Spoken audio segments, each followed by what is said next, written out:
I know for you, Dayla, you like boobs. Like when you're like, I want to see the. You said it in the last podcast. You said it in the last podcast, dude. Okay, what is going on, everybody? We are back with another episode of Unfiltered Gamers. I am Delacroix. Mad Curious. Mad Curious. And we have a special guest with us. It took me 6 months to try to get her on the show.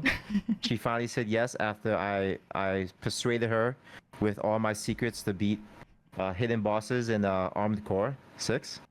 Absolutely. The one and only. I don't want to butcher your name because I was practicing how to pronounce it. Arielle Danan. Arielle Danan. I was like think of Danan yogurt in a way. See, I kept saying day in. I was like, okay, Arielle Danan. I'm terrible. No, you're fine. Don't worry. Go ahead and introduce yourself, Arielle. If I go to a coffee shop and they see my name, like they'll say it's like Ariel or Emily. I'm just like, I don't know where you're getting Emily from. Where the fuck you get Emily from? How did we get there? How did this happen all of a sudden? But hi, my name is Arielle, aka Huggable Hipster on YouTube. I am a gaming journalist. I currently work freelance and I work for a company at the moment. And I am also a video editor for content creators and companies.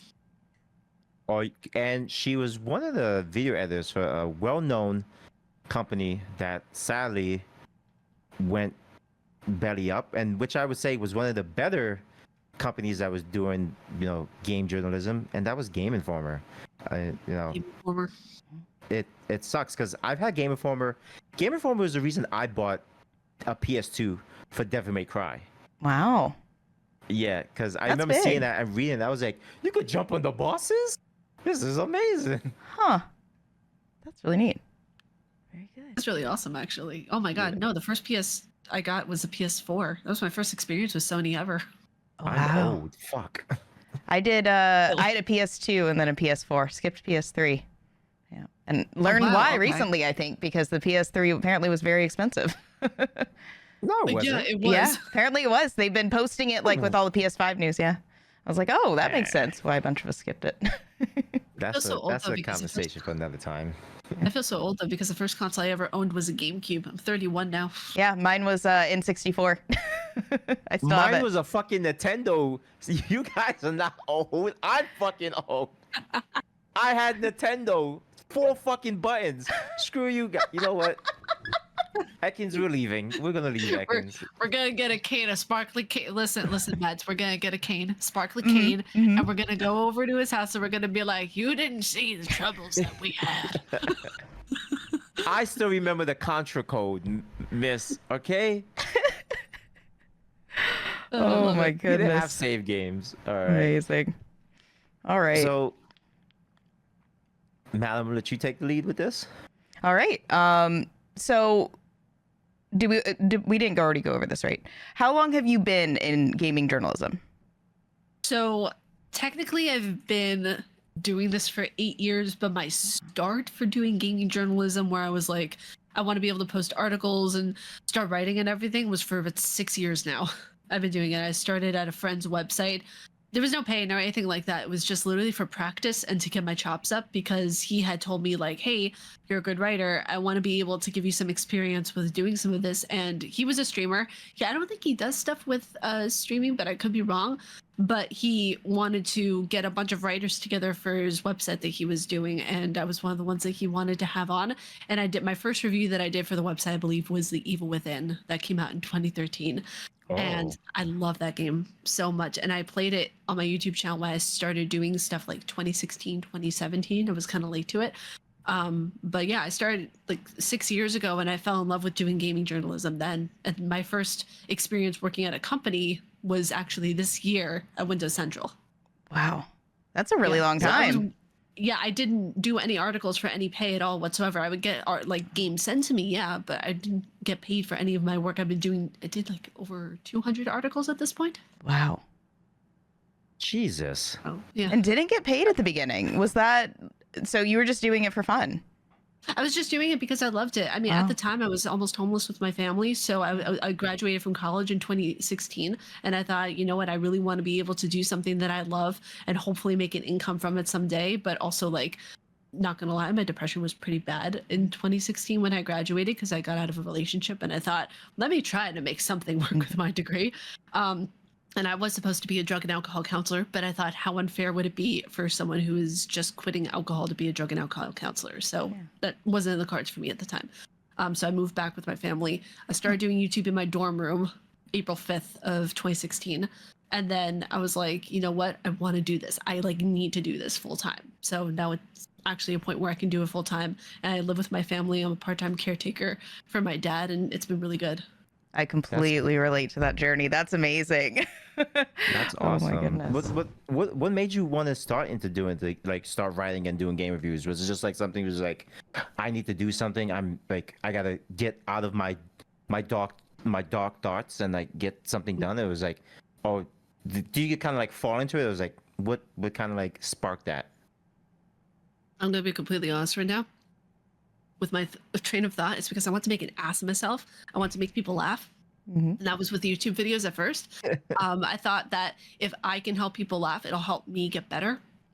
Because I love being like the butt of the joke. That's why I made a joke a few months ago where I had a really bad haircut and I told people, listen, I put a picture of Lord Farquaad and my face just right next to one another. And I was like, listen, it's giving Lord Farquaad. And I really love this right now. And people are like, why are you making fun of yourself? And I thought, that's the only way to live. Like, I love doing that. It's, you know, it's fun for me. Yeah. And they were like, you need help. I was like, in the process right now of that. This is my help. Yeah, it is. And for me, it was therapy. It was me, you know, trying to find my voice in the world. And that's what did it, was YouTube and gaming journalism. And then later on, I found more of a passion for writing because I remember, what was that? I got my first AAA game key sent to me when Forspoken came out. And that's when I realized that I started to make it because I was like, whoa, Square Enix Senpai noticed me. Oh, Wait. Forspoken was the first one because that was one that got so much negative press. So how was that with all of that? That's so interesting. I had such a love-hate relationship with the game because I loved the story. I loved what it was doing. And I'm not even shitting you guys. I really genuinely loved the game. I love what it was doing. I love that she was a New Yorker like myself. Yeah. And I could actually relate on that level. There was too much of, I think, the enforcement on the fact that she was cursing a lot in the game because we don't really curse that much. You know, I throw around like fuck, shit, like what, like, you know, all the time, but not as much as she was doing it. I felt like it kind of, in a way, became a caricature of New York. Well, I guess that depends on what part of New York you're from. Like, yeah, I'm from New York City. I'm from the 5 boroughs. So, yeah, fuck, shit, ass, motherfucker is like, that's good morning. That's, yeah, exactly. Yeah. Depending on the day and depending what bagel you have, it is good morning. Exactly. But you know, it got to a point of where it was like it became a little bit not, you know, relatable towards the end of the game. But that's fine because like. This, and I know like a lot of people are gonna say this game is fucking woke. It's like, you gotta be fucking with me right now, seriously. Like, and you know what I've noticed though is that a lot of people who say like, oh, a black woman is in the game, therefore it's woke. No, it's not. It's not.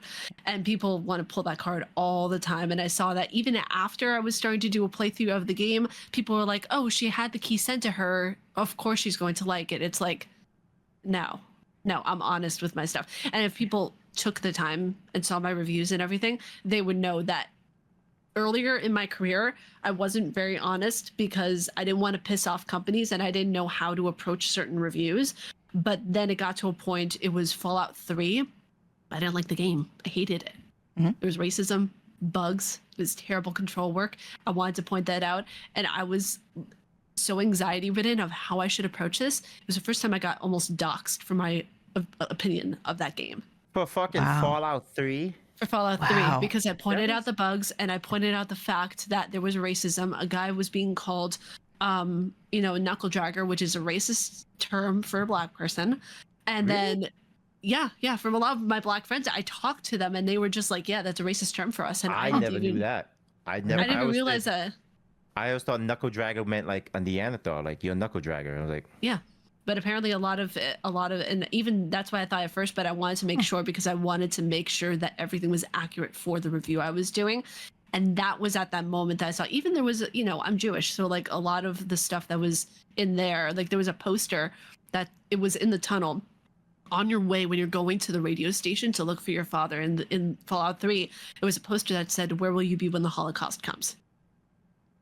And I'm like, Wow. okay, I think you mean nuclear holocaust, but still, where did you get that? That term comes from somewhere. Yeah. So like, where are you getting this from? And then it was just a lot of the bugs, a lot of the things, and people were saying, well, you're not playing it right. And I'm like, go fuck yourself. Yeah, the not playing it right's an interesting one. It's always what people say. Yeah, like you were Red Dead. Yep. You weren't playing it right. Yeah. That's what people do. It's you're not playing it right if you're not playing it the way they want you to. It's just every time. Yeah. Yeah, and then it got to a point of where I felt so good about the review that I posted for Fallout 3 that I was like, I'm doing this all the time now. People, listen, I know this is going to sound crass, but people can suck my metaphorical dick, okay? I'm going to always be honest with the reviews that I do, and I'm always going to be honest with how I approach them, because if I like a game, I'm going to say it. If I dislike something, I'm going to say it.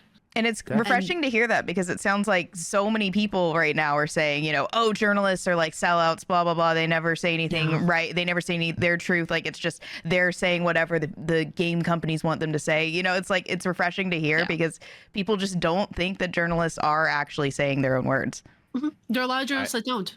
I'm one of those people who don't feel like a lot of journalists. Or for some of the bigger companies, I feel like they're not, and we'll get further into the questions. But to move along, so with that being said, you know, you said like some of your first game code was for smoking, knowing that you touched the Souls games and everything. Like right now, what are your favorite games? And like if you have to add into that, like, so let's go with your favorite games now, and then we'll also do what are some of the older games that you like. Okay, I just want to clarify like something, by the way, for your viewers, is that I've gotten indie games sent to me before, like Mortuary's Assistant. I was off my rocker how excited I was to get that as a review code. Like, that was absolutely incredible. So I have reviewed games before that were like really popular indie games, but that was like the first AAA game that I reviewed that was sent to me. Like, you know, fucking bow down to Square Enix right now. So the question was like favorite games that are older and favorite games that are newer? Yeah, so favorite games of 2020, let's go 2022 and let's go back to like when you were a wee lassie. Let's see, because the first game I ever played, I'll go with the older ones first, because the first one I ever played was Resident Evil 1 Remake in 2003. Classic. A year after that came out, and I was like, this game is incredible. And my mom was like, I thought you were getting our daughter a Barbie game. And my dad's like, no. So that one, I love that one. Oh gosh, what was another? I love Zelda and the Wind Waker when I was a kid. That was absolutely amazing of a game to go through. On the GameCube, like the surround sound on a GameCube, surprisingly, like people, like don't realize how unmatched it is. Like, it's so good. Like, we take for granted like all of the sound and stereo capabilities that we had even back in the early 2000s then, which is unreal. Another older game. Oh, okay, here's one. I played on the PC when I was really young, was 101 Dalmatians. They had a game? So good. I thought it was like a Sega game. No, I remember it being on the PC for some reason. There was like a joystick that you could play it with, but it was like for the CD-ROM or something. Never heard of that. Remember CD-ROM, people? A lot of people don't remember CD. Remember when your computer came with a CD-ROM drive and you used to get the AOL disc and you had to install things with discs? Yeah. I've been joking on Twitter these days because everybody's talking about the PS5. And I'm like, well, PCs don't come with disk drives, and most games don't come out on that anymore. Well, how dare you know, point such things out? Like, if we're gonna talk about digital dying, you know, or physical. So what are the newer ones that you like enjoyed, and like why did you enjoy them so much? It's so weird because it's so weird because like there are a lot of titles that I never got to play before that are new to me that I've recently gotten the chance to review. So do those count, or like games that strictly came out in 2022? Well, no, whatever you played, that's like, even if you like bought it off for yourself and like it got a review code, it doesn't matter. Like, okay. I really enjoyed Final Fantasy 16. That one was sent to me, but I really enjoyed that game a lot. Like for me, the music, the voice acting, Clive's voice actor. Please don't even get me started. It's just the way that game was approached, the story of it had me in tears because Final Fantasy does that. And then the way that the just the controls were. I'm a really big fan of great control work. So when you're going into a game and you see that the controls are wonky, but the story is really good, it kind of had this weird balance of where it was like, for other games, where like you have weird controls or you have weird story. This one had great controls, and and I remember seeing this in the review of where it has the controls have the same impactfulness that the story has. So that to me was really good. I felt like sometimes there's control, like me touching 16 again. Sometimes like the controls kind of like annoy me, like because how the switch Same. system works, like switching between like the different the attributes like the wind and stuff, and I maybe because I have a dum head brain, but like I always miss like freaking buttonhole and stuff. So I'm like, oh shit, I thought I did this move and I did something else. So like maybe my old age is kicking in and I'm just like I can't remember everything. My hands and brain don't communicate. So the controls are kind of annoying with me. Like when first starting to play Souls games, like you're so used to pressing box and triangle Yes. for attack, light attack and heavy attack, but when they go, no, it's R1, L1, you're like, what is happening right now? Yeah, no, it's weird. Like I know what you mean though, but it's weird going from like different titles when reviewing them. Like if I'm playing something on the Switch or then I'm playing something on the Xbox, I'll like the two keys are switched, so I'm just like, Yep. it's weird though. Like I do have like one small story. I remember playing Ender Lilies to review on the Switch, and then I finished doing that game. The game for some reason corrupted because I was switching data over from the Switch Lite to the regular Animal Crossing Switch, and then it deleted all my footage. Long story. Had to go back and try to replay the game, and I went back after a while to the Switch to the Xbox. And I accidentally purchased a movie I didn't mean. I meant to press the back button, but instead I purchased the movie instead. And I was just like, I played too damn long on the Switch and I confused the controls. What movie did you purchase? The Devil Wears Prada. I mean, it's a good movie. I just didn't mean to buy it then.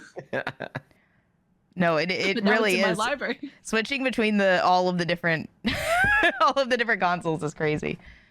It is, and it's just so weird because it's like my brain has to be in like different control mode every single time because like in the back over here I have two wires that I go to switch between each console that I just swap them in between. So it's like for me it's like okay, one wire goes here, another wire goes here, another wire goes on the Switch, but then it's just like okay, Arielle, you have to like put yourself in that brain position mode. Well, why don't you get one of those switchers? Oh, Yeah. I tried doing it before. I'm just old-fashioned, I guess. No offense. You like doing things the hard way. It's like, oh, let me unplug this and plug. I'm lazy. All right. I do. Um. But then other new games, I forgot to say other new games. Yeah. What would it be? Armor Core 6 is definitely one. Like I love Armor Core 6 so much. And that was one that I just finished a review for, which is gonna be up Friday. I'm very excited about that. And another one. I know there's one other one that I have on my brain. What was it? I just had it in my brain right now. Can't I think of it? Oh, Spider-Man 2018. I really enjoyed Spider-Man 2018, but I didn't get to play that until last year. Oh. Okay. What about 2018 and Armored Core? Did you like about those games? Armored Core, I loved the bosses. They were difficult. They were punchy. The way that they approached the game, like it was so filled with story, and I love a game that has such a strong story. And there was a certain boss, not going to mention spoilers because the game is still, new-ish, but whenever it gets to a certain boss and there are just certain ways that the lines are approached, it makes that, plus the impactfulness of the music, it makes everything just feel so tight and well done. Plus the mechanics, like the mechanics of the game are so top-notch whenever you dive into it. It's just so good. And Spider-Man 2018, Spider-Man is my favorite superhero. So when I went into that game, I was so gleeful and I was just like, this is going back to my childhood. If my childhood self could play as a Spider-Man, like just flying through the city of New York, it would in heaven. Yeah, they did really good with the swinging in that game. As somebody who's played like a Spider-Man on the movie, Spider-Man the movie game, the original ones that came out like in the early 90s, and then like even Shattered Dimensions. It's like they really like upgraded the swing mechanics and everything, and it's so amazing to see how far they come from that. And then also I could agree with you on Armored Core. Like it's just when I first saw the game mechanics and it was like dashing, strafing, and all this stuff. And like it's so much when you see it from the when sometimes like when you see a game preview, it feels like it's a lot, and your brain is just like, I can't do this. Then when you finally get your hands on it, and it just becomes like second nature to you. Mm-hmm. Yeah. Yeah, exactly. I'm kind of sad that like, it's really actually the first time that I feel sad that a game story is over. I still have 2 other endings to go through, but like I had this moment of like, you know, when you go to a concert and you get like post-concert depression after you come home and you're just like, I wanted that to continue. Yeah, and Spider-Man sounded like it had some really interesting traversal, which I feel like is lacking in games in general right now. You know. I feel that too, especially like when it comes to some of the remasters that we see coming out. I feel like they could do a lot better with the traversal and how it's handled, because I always try to take a game for what it is. Back in the day, like right now, I'm currently reviewing LA Noire, and the game itself is fantastic. I feel like the remastered could have done a little bit better, because when you're remastering a game, then the review is going to take it for what it is in the current day. Right. Like if you leave a game completely unremastered, I'm just going to take it for what it was back whenever it was reviewed or whenever it came out. Okay, so that makes sense for, I mean, if you're comparing old and new, so your favorite old games and your old new games, it sounds like you're taking those for that art form and in that time, so you're not going to be like, well, the graphics of 2024 are amazing, so they should have been that way in 2004, right? So how do you kind of compare the two in your mind, and do you think that there's any truth to like modern day games suck? Like what do you think of that whole narrative when you think of like your favorite old games and new games? I think that the older games had their time and had their place, and if a gaming journalist is going to go in and review, let's say, Resident Evil 1 remake that came out in 2002, now they should understand that that game came out over 20 years ago. It's not going to be the high quality, fast-paced ray tracing that we see nowadays. It was amazing for when it came out. The graphics are absolutely some of the best in a remake that I've ever seen. And that's kind of the bar that I feel like we should always be striving towards, because when we see a remake, we don't see the story fully redone. We don't see a lot of the things that made the game what it was come back. We don't see that same soul that it has. That's why I'm worried about Silent Hill 2, to be quite honest, because when I played that, oh God, I think 3 or 4 years ago for the first time, and amazing experience. I'm terrified for what they're going to do with Silent Hill 2 remake. That's one of the reasons why. I completely agree with you, because as somebody who played like the original Resident Evil 1 back in like the early 90s, when you go from 10 controllers, and then when I played the remake, they kept the story the same and added I think like one extra thing in it. I was like, this is great. It kept the core value of the game and added a little bit of extra along to the story and lore to make you understand. But when you go to play like remakes of Resident Evil 2 and 3, they just they kind of like just washed it down. And I don't know if you've played Resident Evil remake of 3. The remake of 3 upset me, because I played 3 and I read the novel of 3, and like I think what made Nemesis so good and so memorable is that there's those scenes when it's like they gave you an option, either fight the monster or run. Mm-hmm. Yeah, and they gave you options like, oh, are you gonna jump over this bridge or shock him? Like, how are you gonna do this? And I feel like the remake kind of just was like, we're just gonna completely change everything and say fuck those options. It was also shorter too, and they didn't add Barry into one of the endings. That pissed me off. Like it didn't. And then when you got 2, it was just like 2 just felt like rushed.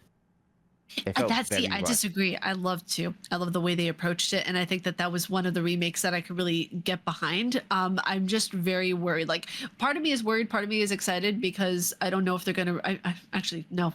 I know they're going to remake 1 eventually. I just don't need to. They don't need to. And that's the thing of where, like, if for newer players who can't necessarily or don't want to play the original, because it's on every fucking platform. It's on the Nintendo Switch. It's on PC. It's on Xbox. It's on PlayStation. So people really, it's more of a fact if they don't want to, or they can't, or if they have a motor disability or whatever the condition is. It could be that they're like, I want to play a newer, graphically enhanced one. And that's understandable. But also, I'm terrified as someone who is born in the 90s, who's seen like the evolution of gaming. I am terrified to see possibly this game remade and not done accordingly. All right. So I think it's time for us to get into the real meat and potatoes of this interview. Mhm. So, again, this is unfiltered, so you could say whatever you want. There's no like NDAs you need to know about, right? Nobody's gonna knock on my door, right? No, no NDAs at all whatsoever. I'm not currently attached to any company whatsoever. So I Okay. applied to certain companies right now. We cross your fingers. I just put in a job application for Games Radar. So Cool. Okay. Good.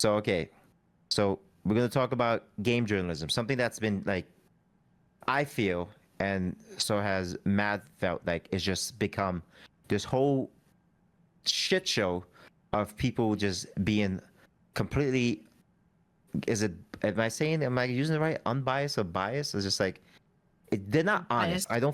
I don't feel they're very honest, and I feel it's very picky and choosy, and it's just like gamers are not trusting them anymore. So, what do you think of the pros and cons with the current game review process right now? As somebody who's worked in the industry and who is reviewing games on their own, what do you think is the pros and cons of that right now? So I have a different perspective of it after I've worked at Windows Central because I see exactly what's going on in the industry. Like for one aspect of it, I just want to make clear that not every company is the same. Not every person who writes or reviews games is going to be the same. So, and also the things asked of them are not going to be the same. Like you have places like Kotaku and Polygon and everything. Those two companies, they're not going to be the same at all whatsoever.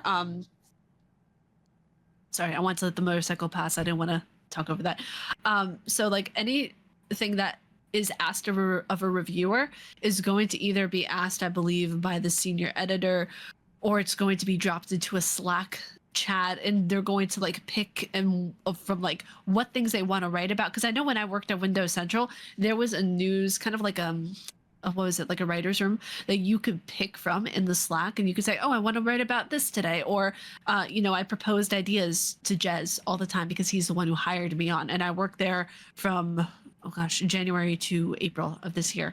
And I don't want to phrase this, there's certain things of where there are some journalists who are unbiased and they give their entirety of what they believe, and there are some that are not. I can't say who it is, but I know that there are some that are not, and there are some who actively steal others' work as well. I think that was something that I forgot what year that was when somebody pointed out that a big game journalism company stole a small like YouTube guy's review, like word for word verbatim. I forgot what it was. Oh, I didn't even know about that.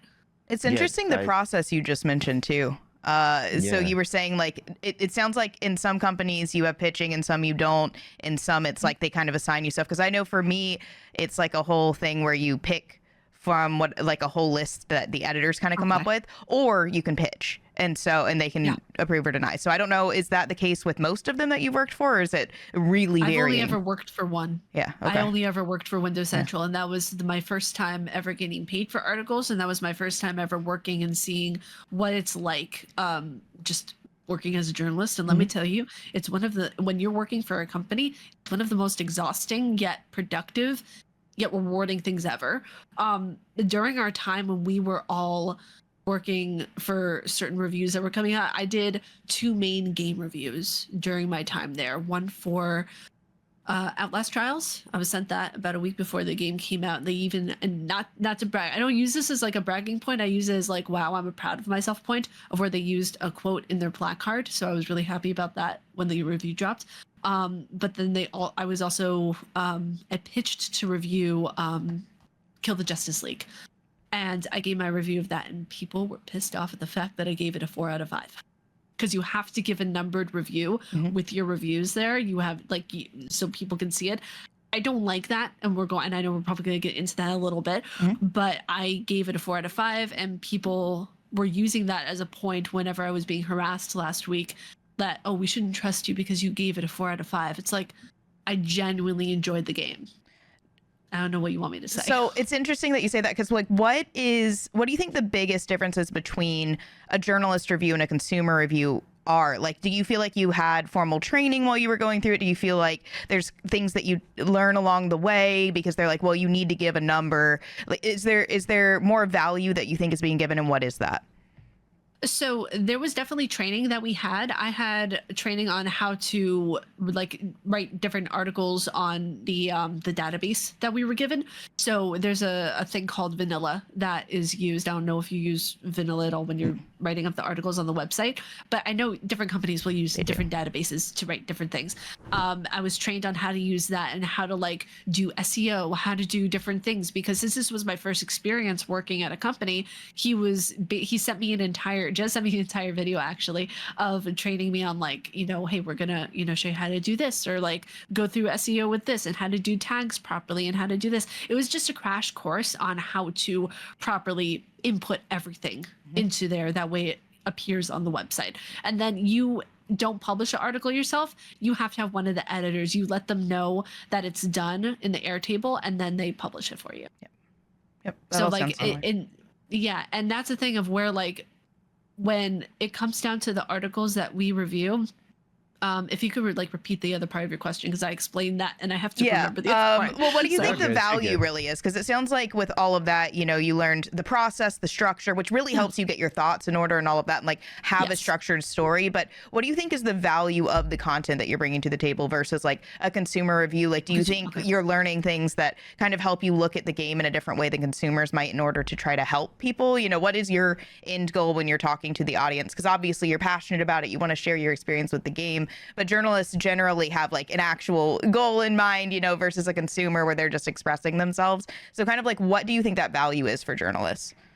So the thing is that it depends on the journalist, and that it's not a cop-out answer. It's just like even a friend of mine, Alyssa Mercanti, when she writes, she has a purpose in mind of how she's approaching a certain article and how she's like going about a certain thing. When people say that journalists have an agenda, maybe a few do, but the ones that I talk with on a daily basis, we don't have agendas. We are literally pushing what our thoughts are and how we are trying to get across what we thought of the game, so that if the person, let's say the consumer, wants to make a purchasing decision, they can look at several articles and see what other people's opinions are.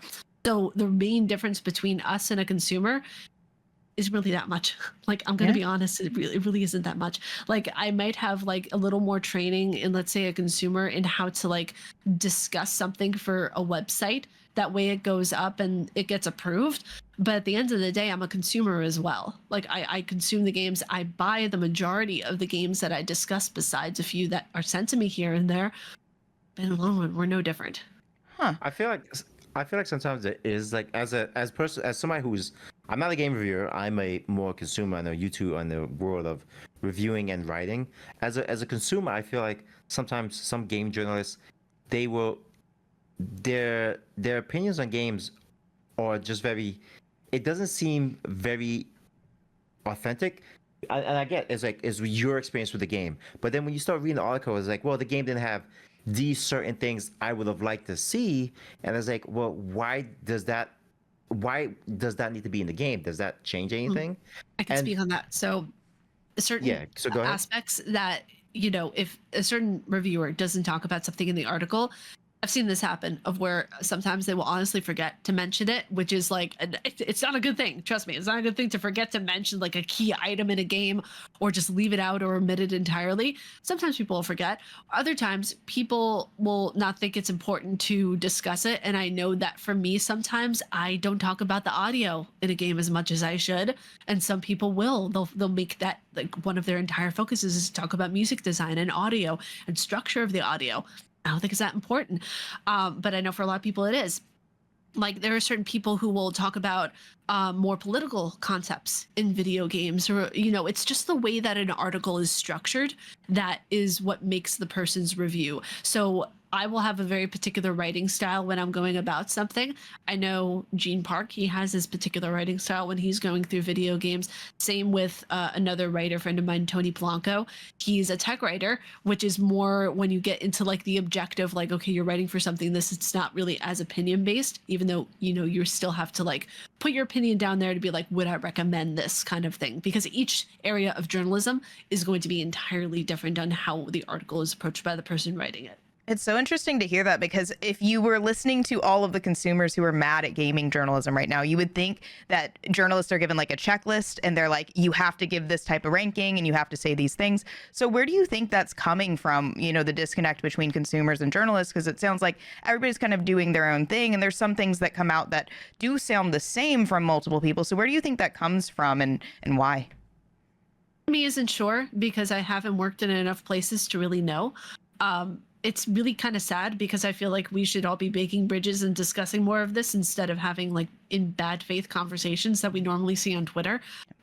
It's disappointing, because like last week when I was interacting with you, when I talked about Grums and when I talked about my grievances with everything that was going on, and people were coming at me and asking questions, I can tell right away when people are asking me those questions because they want to know, or when they want to get you in a gotcha moment. Most of the people who ask the questions that came from Grums's side of the world are not asking anything because they actually want to know things. They ask them because they want to like get a good clip for their video, get something on a thumbnail, do anything. So I feel like when journalists are talking about games, they're talking about them, one, because there are news reports that have to go out. Those aren't opinion based. Those are things that actually genuinely have to be reported on. Like I reported on the new Overwatch season that was coming out, and that was the first article I ever posted ever that a lot of people got to see, and I was so fucking nervous about it. And so many people were telling me, you did such a good job, you wrote things articulately, you did great. And it was one of those moments of where like I actually have meaning, like my words have meaning, and that terrified me, because when you go about this and you see some journalists who don't take that shit seriously and just write about anything they want to write about just for click and shock value, it makes me genuinely irritated and pissed off.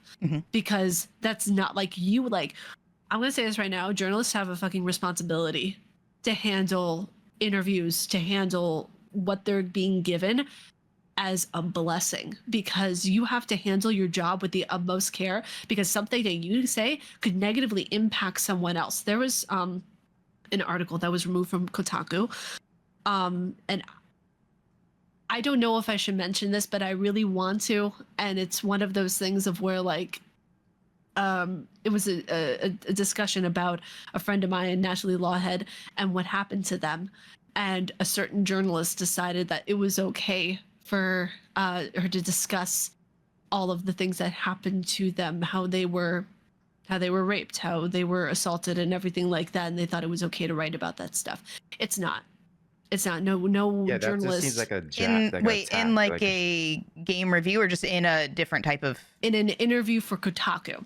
Wow. This is That's- where, yeah. And the wild. journalist that was interviewing was talking The about it? journalist who was interviewing Natalie Wow. Law had decided it was okay to ask, like, and the really fucked up part about it is she put those things in the article after she had the interview with her, and after everything was said and done. She wasn't asking even great questions when she was doing the interview with Natalie. She was asking them very intrusive, very much like prodding questions. I'm not gonna say her name. You guys can look her up, because of course I don't want to like get myself into any issues or anything like that. Understood. But you guys can look it up. It's become more like it's resurfacing, and people again are putting victim blaming on Natalie when they should be helping them instead. And it really opened my eyes to a lot of journalists that are just using and abusing what they have, because a lot of them already have this hand into them. They're already successful, so they're like, what's one more article that will get me the award, but will put this person into like severe mental health disorders and strife and pain. So there's a lot of bad eggs in this industry, but we're all being painted with such a broad brush that I feel like the consumers who are reading our stuff don't give a shit either way. Yeah, and I like that you said that that you realize that your words have value now, because like me, if I didn't know you and I saw one of your articles, I'm like, okay, she wrote an article on this. I'm trusting her to say like, okay, if this game is a 4 out of 5, I'm trusting her review. And and that goes into our next question. Like, do you think many game review journalists and companies are bought, and like if so, like have you seen evidence to support that, or not put it as yourself. Like, so when I say that, I was like, for perfect example, we're seeing right now with using this game as a example. What is it? Is it Lollipop Chainsaw just came out with a remastered version of it? Okay, and there's only been 3 meta reviews for it. Only 3. Oh, wow. But when Dustborn came out, it was 7.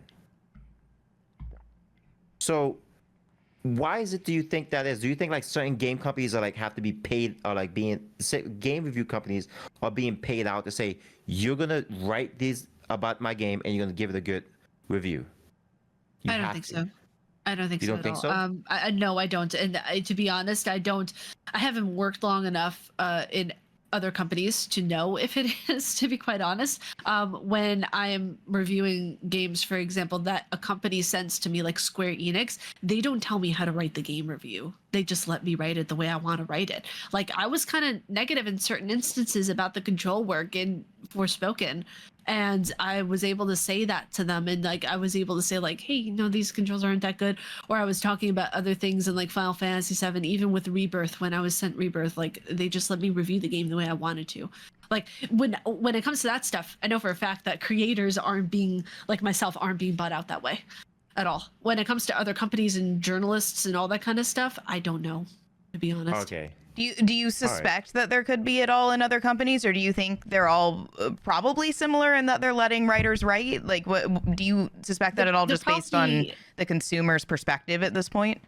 I think it's based on the consumer's perspective, because when I worked at Windows Central, if we were sent keys, it was going to be well in advance, and we were not told how to write the game review ever. Like for Dragon's Dogma, there were so many keys that were being sent out for Dragon's Dogma at the time that I was like, you know what? Like, I don't know if I'm going to be sent one or not. So I bought a copy for the Xbox and a copy for the PC so I could be well prepared if I did review it for the company.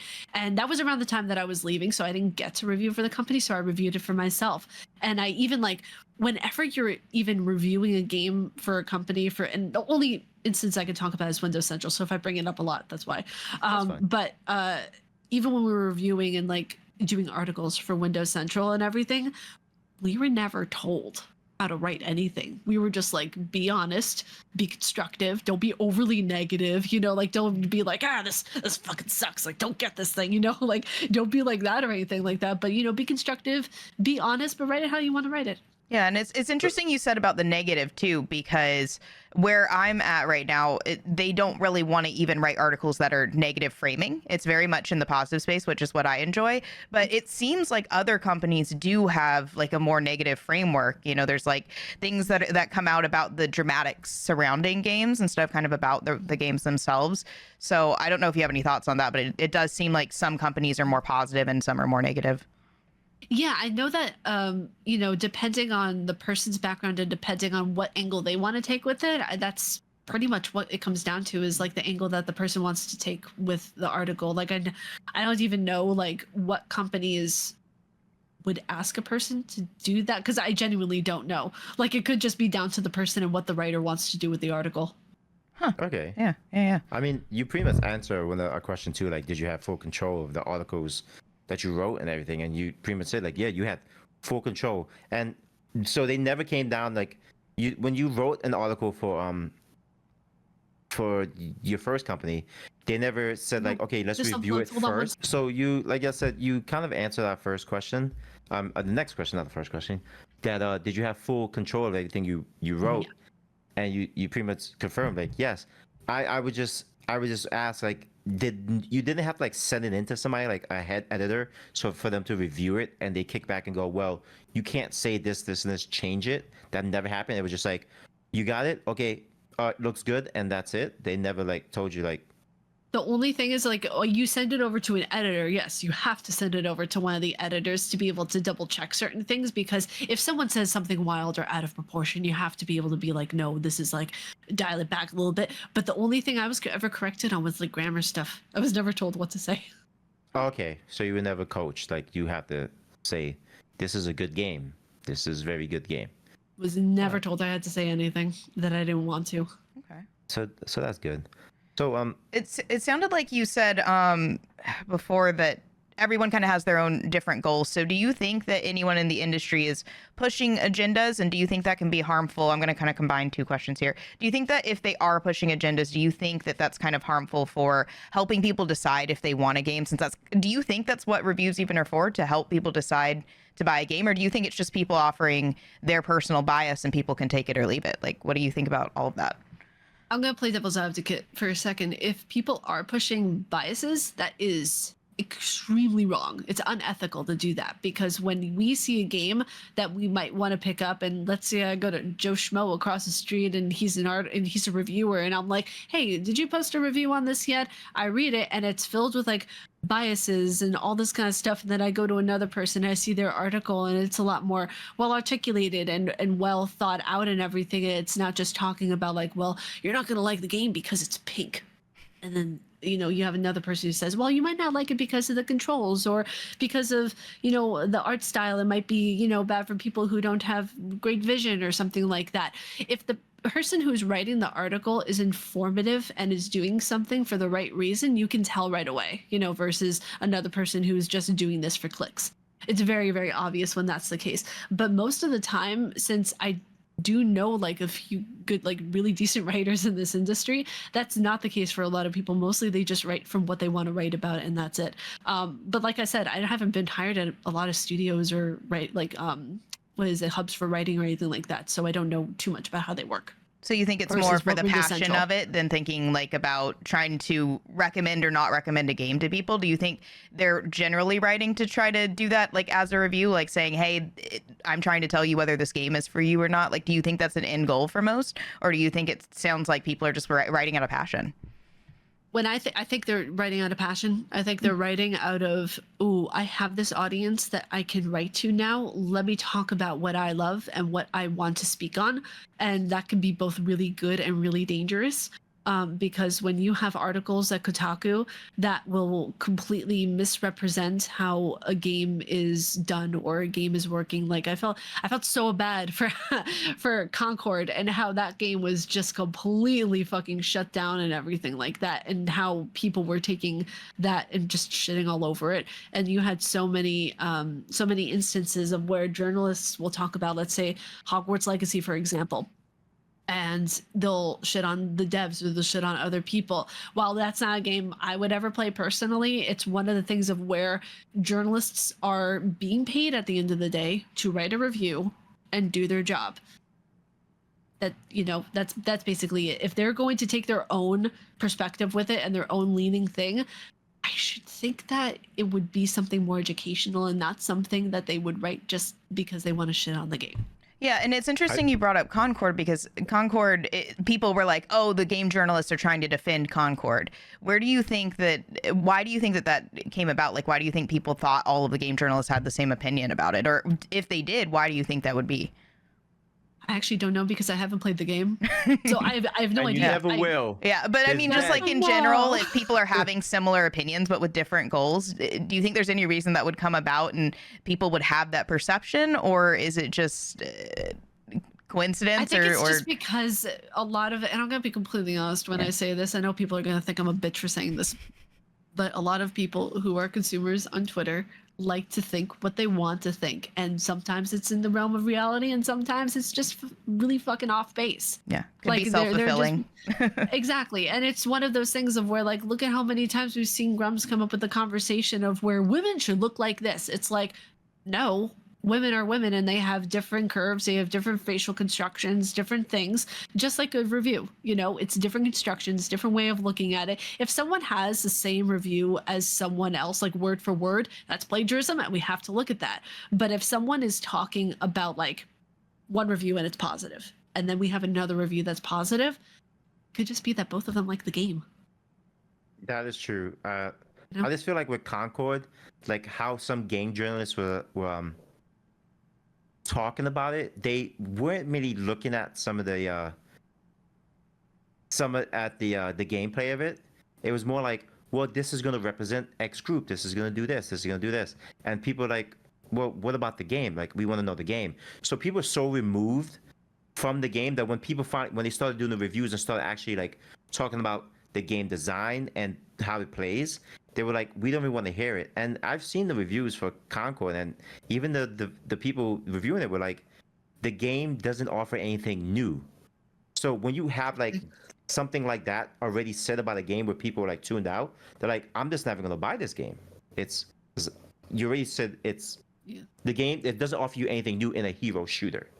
What's And the interesting story though is like when I saw the doesn't commercials tell for you for anything. Concord, I thought it reminded me of Guardians of the Galaxy with how the characters. It's a rip off of. That's what I said. I how many times did I say that? It's a Really? fucking Temu version of fucking Guardians. Movers. Oh no. And it didn't explain why you're fighting each other, because when you see the stories, they're all happy go lucky, and they're like having fun. Then next you know, you're killing each other. Why? Oh, interesting. Why are we killing each other? Like, at least give me a reason. Why am I killing the robot that I was just spent a whole 20 minutes talking about the meaning of life with? Oh no. Like, come on. And so it's funny you mentioned like Hogwarts Legacy, because I feel like when it came to Hogwarts Legacy and then like Concord, you're the side of people that were journalists that were like saying Hogwarts Legacy didn't get the score that it needed because of the controversy behind J.K. Rowling. And when it came to Concord, they were very fine giving the game one review, one score, a positive light. And then when it went belly up, everybody was just like, oh, you guys just want to see the game fail.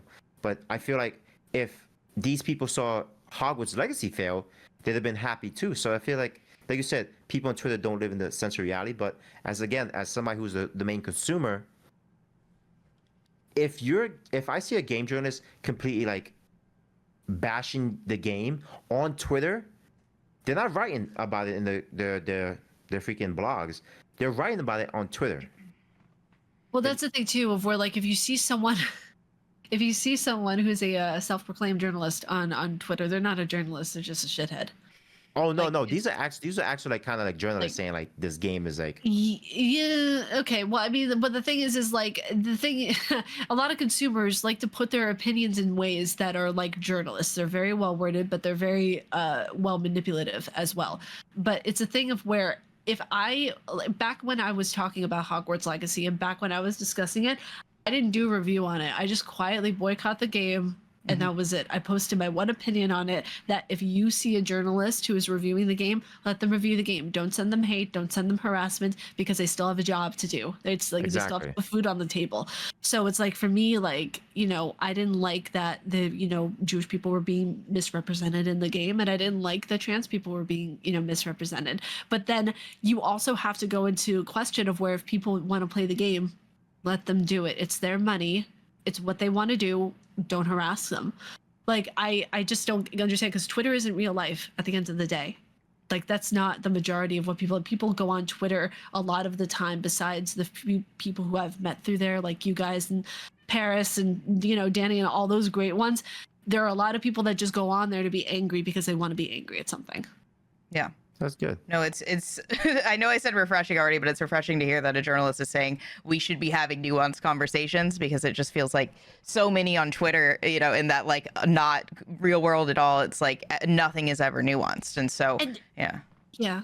And I appreciate that, because the thing is like, you guys will see a lot of journalists who are very well respected and very, who I consider close friends of mine, not treated great because they think that, I don't want to assume what my friends think, but I don't see them having the nuanced conversations that they should be having, because they received a lot of crap. You guys got to understand, it is very draining dealing with a lot of the shit that we get on a daily basis, and still having to do our job.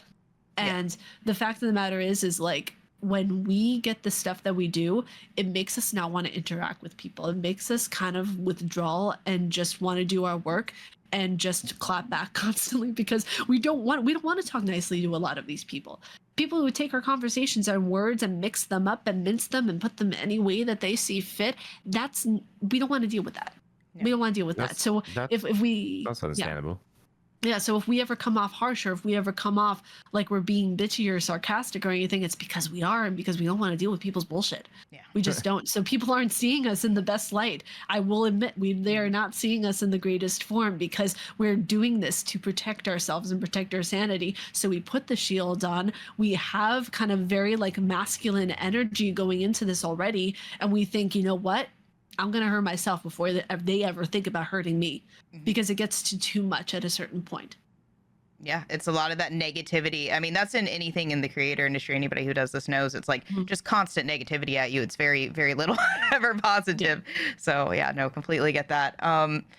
So talking about like that bias that you have versus what people are seeing, and like creating some sort of value when you're writing articles for others and for others to read, like I know you said you didn't like the number system, 1 out of 10, 5, 4 out of 5, whatever. It's like, what do you think that value is in having a number system, and how would you maybe like change that system if you were able to? Like, what do you think that value is bringing people even?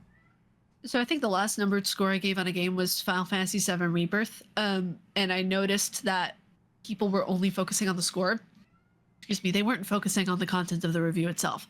And this is actually something Paris actually brought up in a conversation that we were like, everyone was having on Twitter.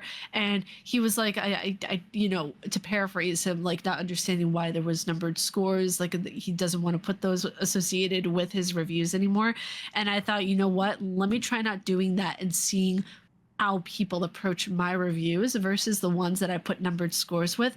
Were talking more about the numbered score than they were about the actual content of the review, and that it blew my mind. So I stopped doing that, and I noticed now people were talking about like, oh, I like how you approached this, or I like how you did this. And I feel like the number system itself is okay if you're talking about a tech product. Like if you're talking about something from Razer, let's say you're talking about a set of headphones, and it's like, well, this audio has this kind of gain, and you have this so you can hear out of that, and this is like a 3.5 out of 5 or something like that. It gives people more of a gauge to know, okay, well, this reviewer thought like this, and it's a tech product, it's a tangible item that is going to be a peripheral. But when it comes to something subjective like a review that's just someone's thought process, it's more or less like, I want to say avant-garde to really work around, because a numbering score shouldn't be a labeling on a person's thought process.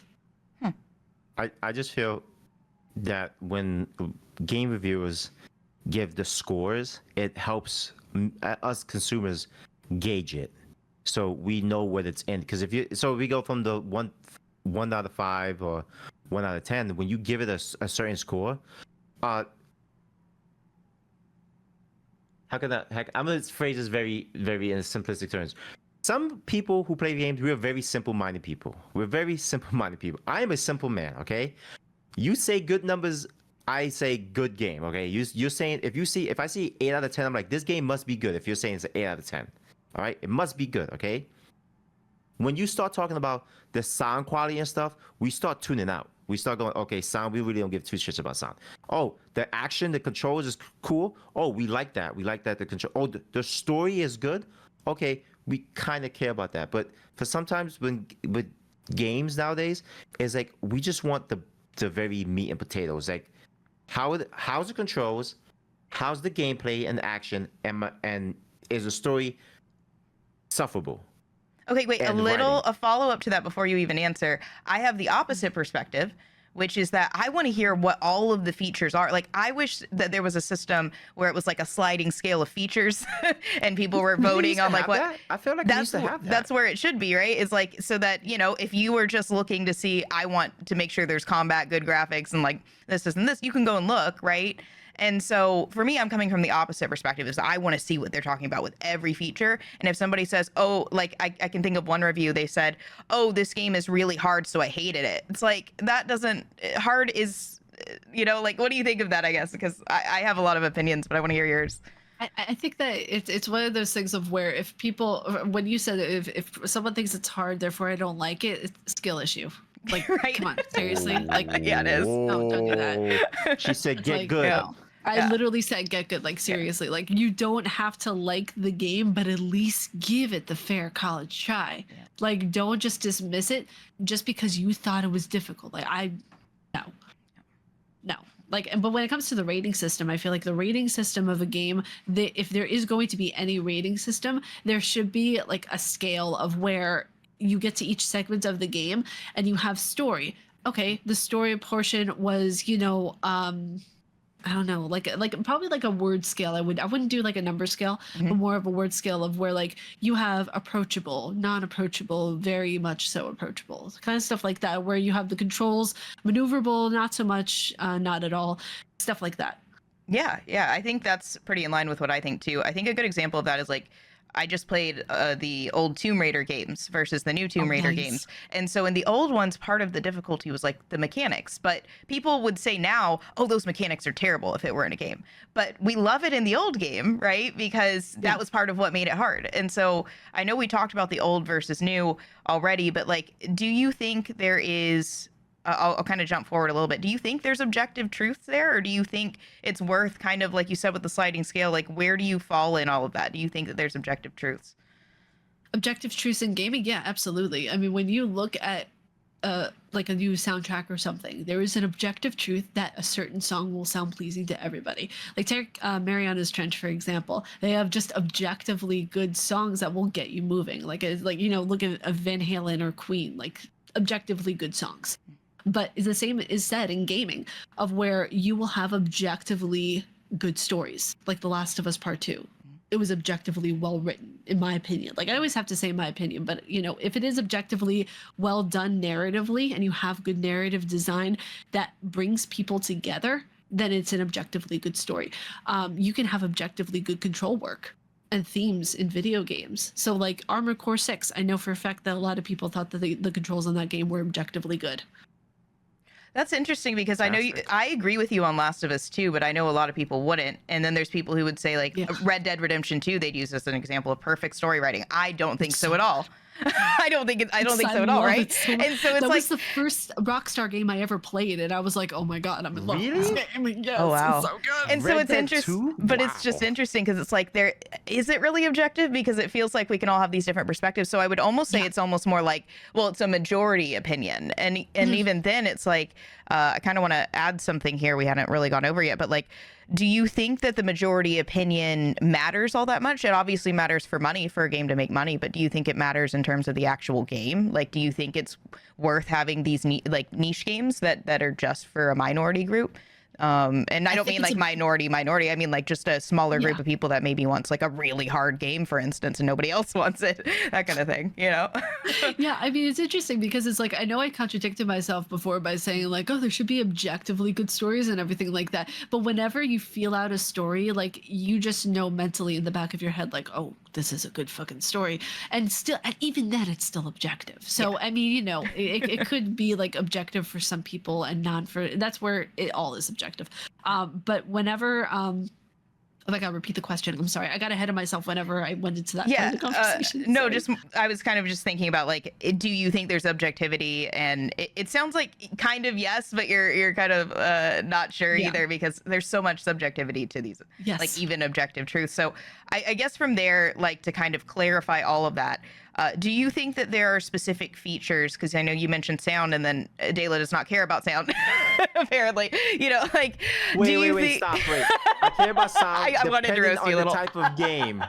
If I'm playing a shooter game, like it is multiplayer, and I can't fucking hear the guy behind me, even though he's shooting his gun, and it sounds dog shit, I'm gonna fucking complain. But in a game like Helldivers 2, like I could cut hairs, right? I could be like, it's all right. I don't care. Don't insult me on my sound. Don't do this. But I mean, do you think like there's certain features that everyone kind of looks for in games and maybe they don't notice them, like sound, for instance? Like maybe the best sound, I've heard from sound people, like the best sound is sound you don't notice generally. And so do you think that there's certain things with features that journalists should be going through and kind of looking at, and that they do kind of learn to go through as they're writing and reading other people's work. And do you think that that's where maybe there's some value difference between journalists and consumers? Do you think that there's like those features that are really being looked at individually and then talked about, like you were saying, outside of just the numbers rating system? So I think accessibility needs to be taken more into account. I think that, there was a review I did for Alan Wake 2. It was not sent to me. It was something of where I despised the first game, and I thought, you know what, let me go in and see how the second game plays, because it looks so much better than the first. And I fell in love with it. I really liked it, and I thought that there were some accessibility features that need working on. And I didn't see any other journalists talking about the fact that when you get to a certain point, it's like strobe lighting at the top of the lights and down below of where you're at a certain boss battle. And I was like, this is really hurting my eyes, because I can't stand like extremely strong lights in my eyes. It really hurts. So when I looked at the bottom of the screen, I could not look at the bottom or the top of the screen until I was at a certain point in the room. And I thought, okay, this needs to be discussed. And I feel like more people aren't really diving into accessibility the way it needs to be, because there are a lot of people who have movement issues. There are a lot of people who are hard of hearing, cannot, do certain things with controls, and need to have adaptivity with control work. I feel like it's a section in gaming that needs to be more discussed. I feel like sometimes, I don't even know how to word this properly, because sometimes like you can have accessibility, but it's like it's never enough for some people. Like you say, like the lighting stuff, and it's like, yeah, for somebody, if just being like a cynical person, I was like, well, turn down the brightness. But then it's like, if you turn down the brightness, you're not gonna see certain things in certain corridors. So there's like, okay, well, then there's like the blue light glasses and all this stuff. So it's like, all right, so now we fix the brightness. Now we fix the vision thing. Okay, now the motion blur. Okay, now we gotta fix the motion blur. Now we gotta fix sound for hard of hearing people. Now we gotta fix this.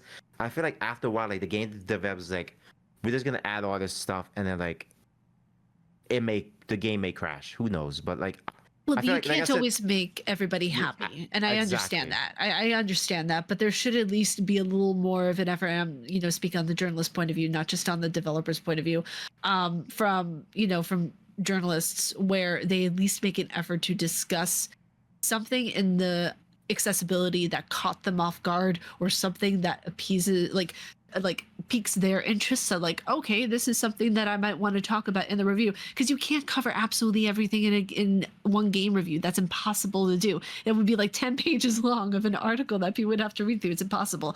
So like, while different things need to be addressed, I understand that not everything can always be talked about.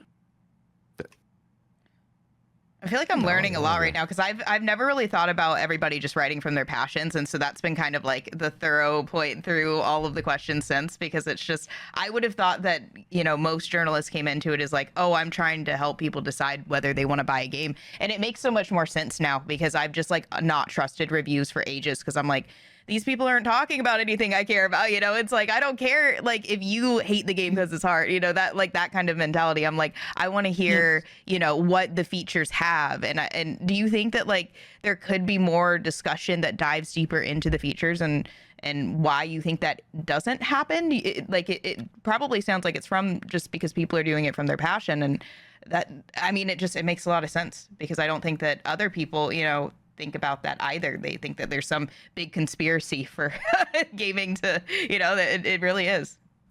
A lot of consumers just think we're out to steal their monkeys and their horses and their pigs and their goats, and just take all of the yarn. Like, yeah. I don't know. It's so weird to me, because it's like I always see that when gaming journalists are ragged on, it's ragged on because they're not honest, and that's the main complaint that I got from people over that last week. And it's so weird to me, because it's like, wait a second, what was I not honest about? I had a churro for breakfast.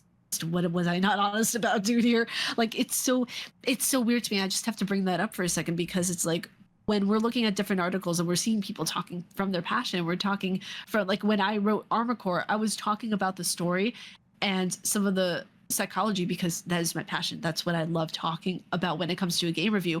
But we don't see a lot, and it's more so the newer journalists who are coming in. I'm not, saying like they're wrong. I'm saying like they just need to kind of hone their craft a bit more, because when you're talking about something, you kind of just get into a zone and you kind of just have blinders on. You're blocking out a lot of stuff, and you're like, I want to talk about this, I want to talk about this, and then people will bring about, like you said, oh, you need to talk about the features. You didn't talk about the audio design. You didn't talk about any of this stuff. So why should I take your review seriously? Mhm. Yeah. Yep. So I think that's more of a thing of where it's just practice and honing the person's craft. If you look at someone who is an investigative journalist in this field versus what I do, completely different tactics. Completely different, because Alyssa Mercanti, she is more doing investigative journalism. That's why a lot of people are like, why aren't you doing game stuff anymore? It is game stuff, but it's more investigative journalism stuff. I do strictly more topics that are appealing to me and game reviews, because right now I'm in the process of working on why we see a spike in early access games. That's one article that I'm currently working on. So you have these different passions and different things that you go from, but I feel like it just comes with practice, and it comes with experience of where you kind of grow those sensors of where you become more aware. And I think that's what a lot of journalists need to do. They need to become more aware of different discussions that need to be had in a certain way in articles. You brought up a really interesting point, which was to say investigative journalism versus what you're doing with like reviews. Then there's also, I do features, listicles, like that kind of stuff, right? And that's very different than say news or what you do and I think a lot of consumers have a disconnect and don't realize there's so many different types of things that, and not just topics, but like framings for all of these things. So do you Different think that writing might, styles entirely. yeah, do you think that might play into why there's such a disconnect between consumers and journalists? Is that there's like such a kind of different assumption about what journalists are doing versus what they are actually doing? Yes, absolutely, because they don't know what we actually do, because they don't care to ask. they don't bother. They just like, oh, we're going to paint you with this broad brush, and we're just going to assume that you're a terrible human being that does the exact same job. Like, no, it's not to mention guides, right? Because I've done a couple guides, and like there are people who do just guides, journalists. And so people don't think about the fact that whenever they're looking something up because they're struggling and they look up a guide, a game journalist did that most of the time. So like, if they're just shitting on gaming journalism all day, they're probably not going to make it through a game. It's so ridiculous. And I'm thinking to myself, it's like, God help you, because you are like, a lot of people are just sitting there feeling sorry for themselves, self-loathing, unappreciative of the fact that like the medium that you are playing in, we are actively trying to make it better. We are trying. There's not a lot of there are some journalists who are just like, don't give a fuck, but there are some journalists who really do fucking care. I'm one of those journalists. I really give a shit about this industry. I wanted to see it thrive. As much as a lot of people hate me, I want to see this industry do better. It can. It's like it I know it has the potential to do a lot of great things, and we're not seeing the community and the developers and everyone making bridges. Instead, there's like this huge fucking disconnect. For what reason? Just because we don't want to get harassed and doxxed? Like, that shouldn't happen. Yeah, it seems like there's a disconnect between different journalists as well in that. Yes, there is. That plays into the whole distrust for like a lot of the journalism now, because we've seen like how journalists, just even just critiquing like, well, you didn't give the game a fair chance because of your biased opinion, and they're just like, go fuck yourself. Like, some of them have such a chip on their shoulder, like you said, they're not having that conversation with you. So it's like, what the fuck? Like, journalists like you who actually give two shits about the game and actually want to, and you talk about the game and you're passionate about it because like you enjoy this game and you want people to share the same type of enjoyment. There's journalists who work for bigger companies, like Kotaku, for instance, who are just like, well, we're gonna talk about the political climate in the game because the game should have these political things and these stuff. So it's like, and because it doesn't have it, it's harmful and stuff. It's like, but wait, like, how did we get here? Like, so like you are somebody who's like, the game is good because of the gameplay, the fucking mechanics, the sound, and you're so passionate about it. You're pushed away, and everybody's just like, well, she's just another fucking game journalist, so she's gonna have this fucking wonked out view if it doesn't have things that cater to her opinions or agenda. it goes out the door. So that kind of plays into the next question. Like, do you feel like journalism and like with certain companies generally on equal footing? For instance, like we both see Kotaku, and they kind of promote a lot of negativity. And do you think that might be absolutely. some who do Yeah, and more that's harm kind of than what I good for was the industry? asking earlier with the positivity, negativity, because I feel like literally where I am, it's like, well, we're not going to do that article because that's more on the negative side and we don't do the negativity. Like if in this company, it's like, if you do negativity, it's to be framed as like, okay, there's potential for positivity here. And I think that that's the right way to go about things. And it sounds like you're kind of similar. So do you think, like Dayla was saying, like, do you think there's a huge disconnect with many different companies and journalists where there might actually be an agenda for those individuals? Obviously, it doesn't seem like there's one overall in gaming journalism, but there might be, individuals that have these agendas that it seems like that might be making everyone look bad.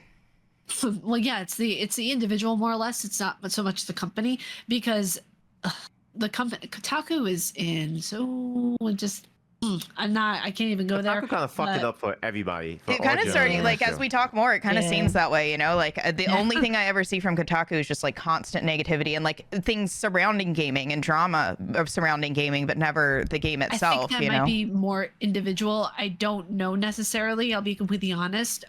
Even when I talk with Alyssa about all this stuff, like, it's more or less like higher up type stuff, like what happened with Cyberpunk. So when that game was in development hell for however many years it was one of those things of where the higher ups had the control. It's the same way in a lot of gaming journalism, I'm assuming, don't take my word for it, but it's one of those things of where, like, before I got into the worked at a company, I always just saw Kotaku as like this kind of like, you don't want to be near Kotaku in that kind of way. Really? Yeah, and because when it was before, like when I was just working for myself and before I even worked at Windows Central, I always thought that I just didn't like Kotaku, and like this was before I became friends with Alyssa. It was before I really dove into the industry, fully with journalism integrity and just trying to get my foot in there, and like just being honest and doing everything that I could to promote, like, hey, I'm like one of the good ones here. When I started working at Windows Central, you saw a different side to it entirely. Like, people don't see that these are just people who are trying to work and make a living doing what they love. There are some who are going to come off more biased because we're all individuals with our own, perspective and our own beliefs and our own agendas and everything like that. Some are going to come off it with their own agenda, and some are going to come off it with more of an unbiased take. It really honestly just depends on who's writing the article. This is all like really, this is huge learning experience right now, because I just never would have expected that. Because it really, I mean, like, if it is the company doing anything, I have no idea. Well, I know what I've heard and what I've through the constant videos I watch, Kotaku is like on very rocky stuff right now, because like they've been so long pushing political stuff, and the owner's just like, do fucking games. Like, we need to stick with games. Like, do game reviews and game guides, because this political shit is fucking killing us. I wonder That's if it's something clicks. I know about, and I actually can't discuss it. Got it. Yeah. Yeah, I wonder if it's clicks, because Sorry. I know how that goes sometimes. With it's like, oh, we're getting clicks on this, and my article's doing well when I do this, and so they might just continue to do that. That's my like theory. But yeah, I mean, when it comes to social media and everything, right? It's like always clicks. So Well, that's the thing too. I feel like there are certain YouTubers who I was friends with before, and they went to the dark side of grifting because it saw I got them more money and it saw I got them more clicks. Mhm. And it's really disappointing to see of where, like, you get these really sweet, wonderful people who turn into absolute fucking dipshits. And I'm Because like, of money, like we spoke about earlier, money and power does that. Like, I've always said, like, the minute I get some type of fame, I'm not switching up. I'm gonna keep the same attitude and keep it rolling. I don't care. And people say like, oh, that's not true and stuff. It's like, no, fuck that. Because like, why not stick to your guns? I don't like TikTok. I don't like TikTok. I don't like it. I find TikTok, the whole data mining stuff. Yes, I know other people do it, but like for some reason TikTok just rubs me the wrong way. oh, that's so I've funny. never I been don't to like TikTok just because I don't like short form very much. Yeah, I don't like it. And You're a rarity. I love that. people, it's like, I've seen it too. YouTubers, I even seen Twitch streamers who are like, I would never work for companies that do this, this, and this, and this. And then they start. Oh, this company wants to hire you now. Oh, I love this company. Like, wait a minute. Yeah. You just said you don't want to work for companies that would do these main things, and they did it. And now because they hire you, you think they changed? No, the company doesn't change. And guess what? One of those companies that person went to go work for went belly up. So, Yeah. So I'm sorry. I'm not going to get in this. No. you're good. Like, But go ahead. oh, I was gonna say, I think we've gotten done with that section. So the next one, talking more about like the gaming culture, since we've kind of just started to veer into there. When did you see gaming culture become so negative, and what would you attribute to that? So I would attribute Gamergate to that back in 2014, the first one that happened. I wasn't a part of it because I wasn't even in the gaming industry then, but I saw it from like what I was viewing and everything, and it just seemed so fucking toxic. And I thought, this can't last. People are smarter than that. Huh. Wow. Was I wrong?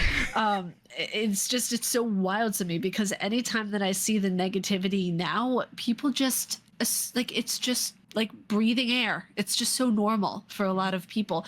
And I feel like the negativity is due to a lot of harmful things that some journalists have done back in 2014.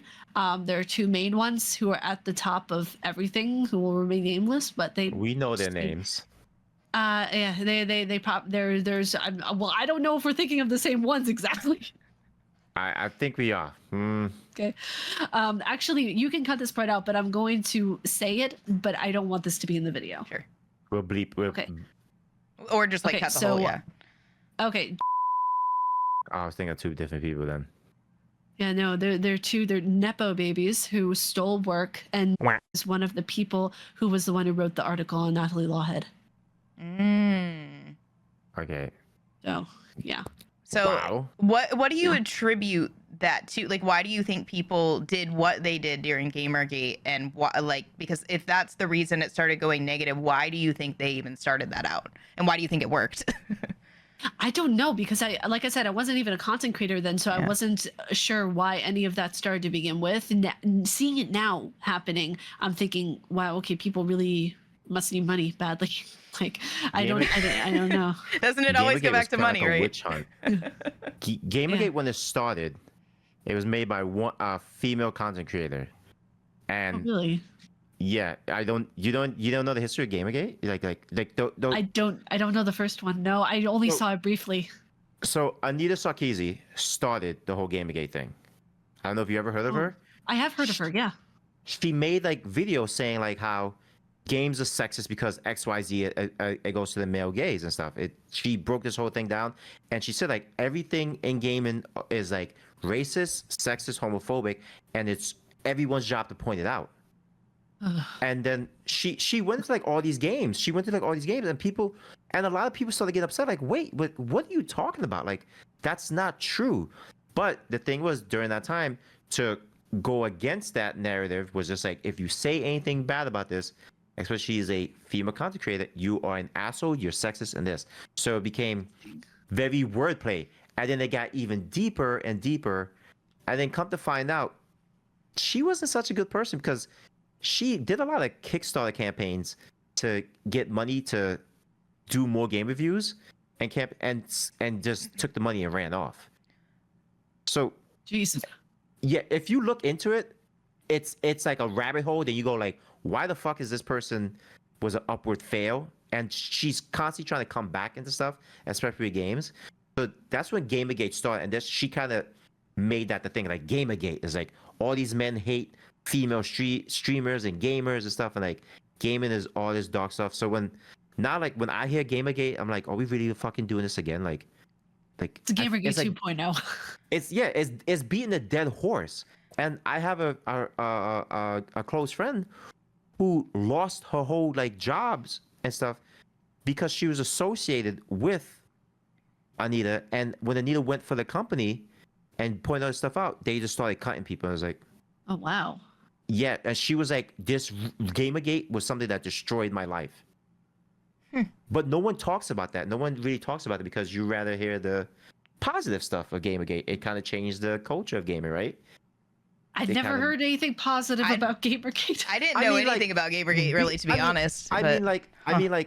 pointing it out. When you pointed out the negative within stuff, you know, you made a Yeah. boogeyman. You made a boogeyman, and people are like, oh, there is a boogeyman. That was kind of like the positive. You kind of see like the change of games and stuff. But in reality, it's like it affected a lot of people, and that's why a lot of people, when the minute you mention Gamergate, it triggers them. They go like, stop this nonsense. So I have a question related to that. Do you think that there's any truth that to like talking, like, do you think there's any reason to talk about most of that, or do you think we should more stick to like actually talking about the game content and the game, like when you have the controller or the mouse and keyboard in your hand? Like, do you think there's any validity? Because I know you were saying for some it is like there's investigative journalism. Like, do you think that maybe there should be more communication widespread about like how these are kind of different things, or do you think that there is like truth to the fact that people should be talking about it more? Like, where do you kind of fall in that, and why do you think like it works and doesn't work? You see, for me, I know this is gonna sound like a joke, but I'm just tired. Like I want, I'm so fucking tired of it, dude. Like I just want people to talk about what they're passionate about, not getting in a hissy fit with one another. Like that just sounds like such like a Miss American. I just want like peace, like for realsies. Like I just like I want people to start talking about things in good faith. That's exactly what I want. Because when we see these conversations of Gamergate and we see the conversations of woke games and everything, which people are using the fucking word wrong, like entirely. Agreed. Yeah, like when you're woke about something, it means you are aware of, brutality in police departments, Thank you. racist things, all Thank this you. kind of stuff. They Like people stole. change. The white man stole woke from the black man and made it some nonsense, and I sit there and go, shut the fuck up. They turned woke into a caramel macchiato. And it makes me so mad sometimes, because when I hear people, and especially these little kids like around me in the town saying, oh my god, that's like totally woke, it's like, what the really do you know what woke is? Have you lived through something that is woke? It's weird to me, but I believe that there's a validity in talking about this investigative journalism. It should not leak over into game reviews at all whatsoever, because there should be that dividing line of where, like, if I'm discussing a game, I'm going to talk about the game. I am not going to talk about all of like politics or any, unless the game has political stuff in it. I'm not talking about politics. No one knows my political affiliation outside of my family and close friends. That's it. Yeah. I remember seeing something that recently came out that they talked about there need to be more political stuff in gaming, and they used Final Fantasy VII as like a example, as like the political climate. I was like, but I get it. Games will have political like views, especially like Final Fantasy, because it's make believe. It's not real. It's make believe. We all know there's evil corporations. We're not stupid. But when people try to use that and be like, oh, just like Twitter, just like this, and it's like, stop. Like, it's not the same. Twitter, it doesn't have a giant gun ready to blow up a monster. We're not doing that. Like, that's not happening. There's not sucking life from the live stream. That's not happening. But like, how do you feel about something like that? Like, when people try to do that, like journalists try to say like, try to just constantly input real life political stuff and their affiliation into their I think it's a way to push a narrative so they can get more clicks.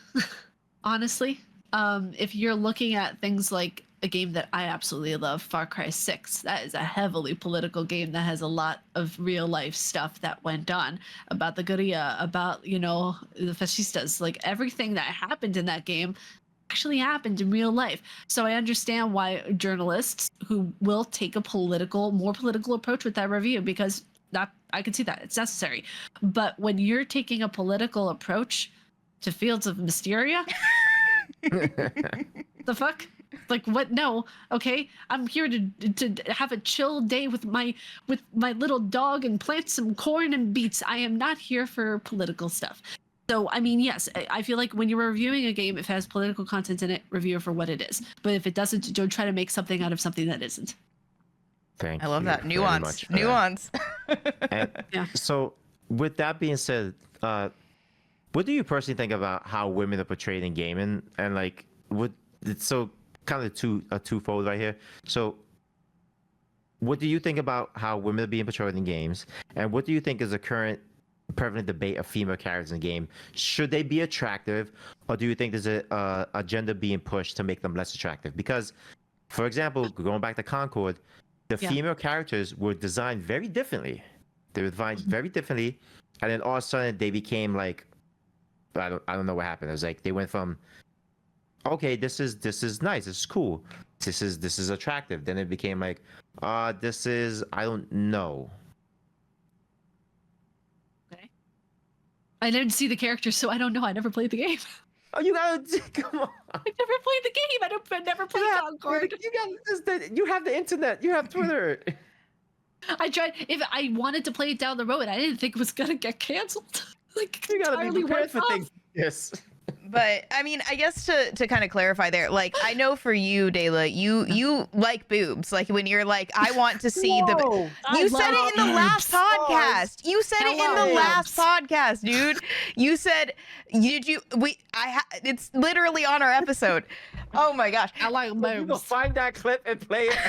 Wait. It doesn't even have to be in the episode. I'm just saying, in the last episode, you legit said, oh, so you didn't want to play Tomb Raider because she was just a woman? Well, I'll tell you why I played Tomb Raider. Boobs. Really, just because she was a I'll tell woman. you why I bought Tomb Raider when I was younger.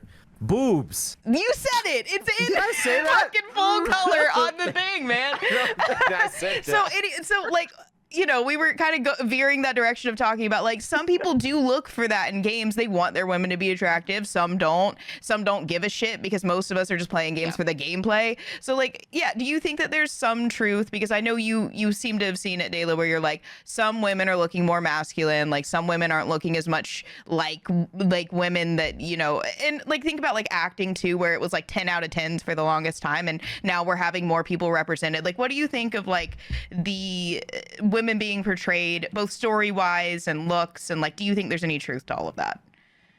I think that, oh God, Grumps, are you watching? You're gonna have a field day with this answer. He doesn't know who we are yet. Yeah. Guys, I'm sorry. I'm really petty sometimes.